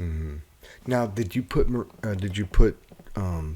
recruits in that then didn't make it? Like is that something that happens a lot? Sure. That happens. Just didn't make it through boot camp. Yeah, that happens. A couple of reasons. Most of the reason why that happens, they get hurt. Like they'll get some type of an injury that they can never get healed from. Every once in a while somebody just decides to like quit, but you would expect that in Marine boot camp. It's not for everybody. For sure. Yeah. Shaq, what's after recruiting? Where I'm at right now, so currently at the School of Advanced Warfighting, like you talked about, and it's pretty cool. It's definitely a shift from recruiting duty, being able to think deliberately about warfighting 24/7, reading a couple hundred pages a day, analyzing, the history of warfare, synthesizing that. And I'm surrounded by 20 plus peers that have different experiences across the Marine Corps. And all we do is just from different vantage points based off our experience, talking about the different battles that have made up the history of warfare, and the whole point of that is to kind of see how history is going to lead us towards the future, and how we, as Marine majors can, become staff officers that can help inform a general's decision making, so that we could win, next year and next decade's battles and campaigns. So it's a pretty cool opportunity. Go to class twice a week. A lot of reading, a lot of writing, but super excited to kind of dive into my profession the way I'm able to right now. Yeah, definitely. And in this, you guys get to travel to a lot of the battle sites at some point, right? Is that towards the end? Is that like the back half of the class, or? Yeah. We'll go to many of the European World War II sites and World War I sites. We'll go to the Pacific. We'll go to Israel. It's a great opportunity. So definitely a plug for the School of Advanced Warfighting.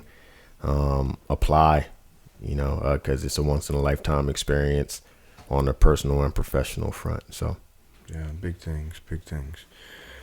Future, what's the future look like? We'll start wrapping this thing up.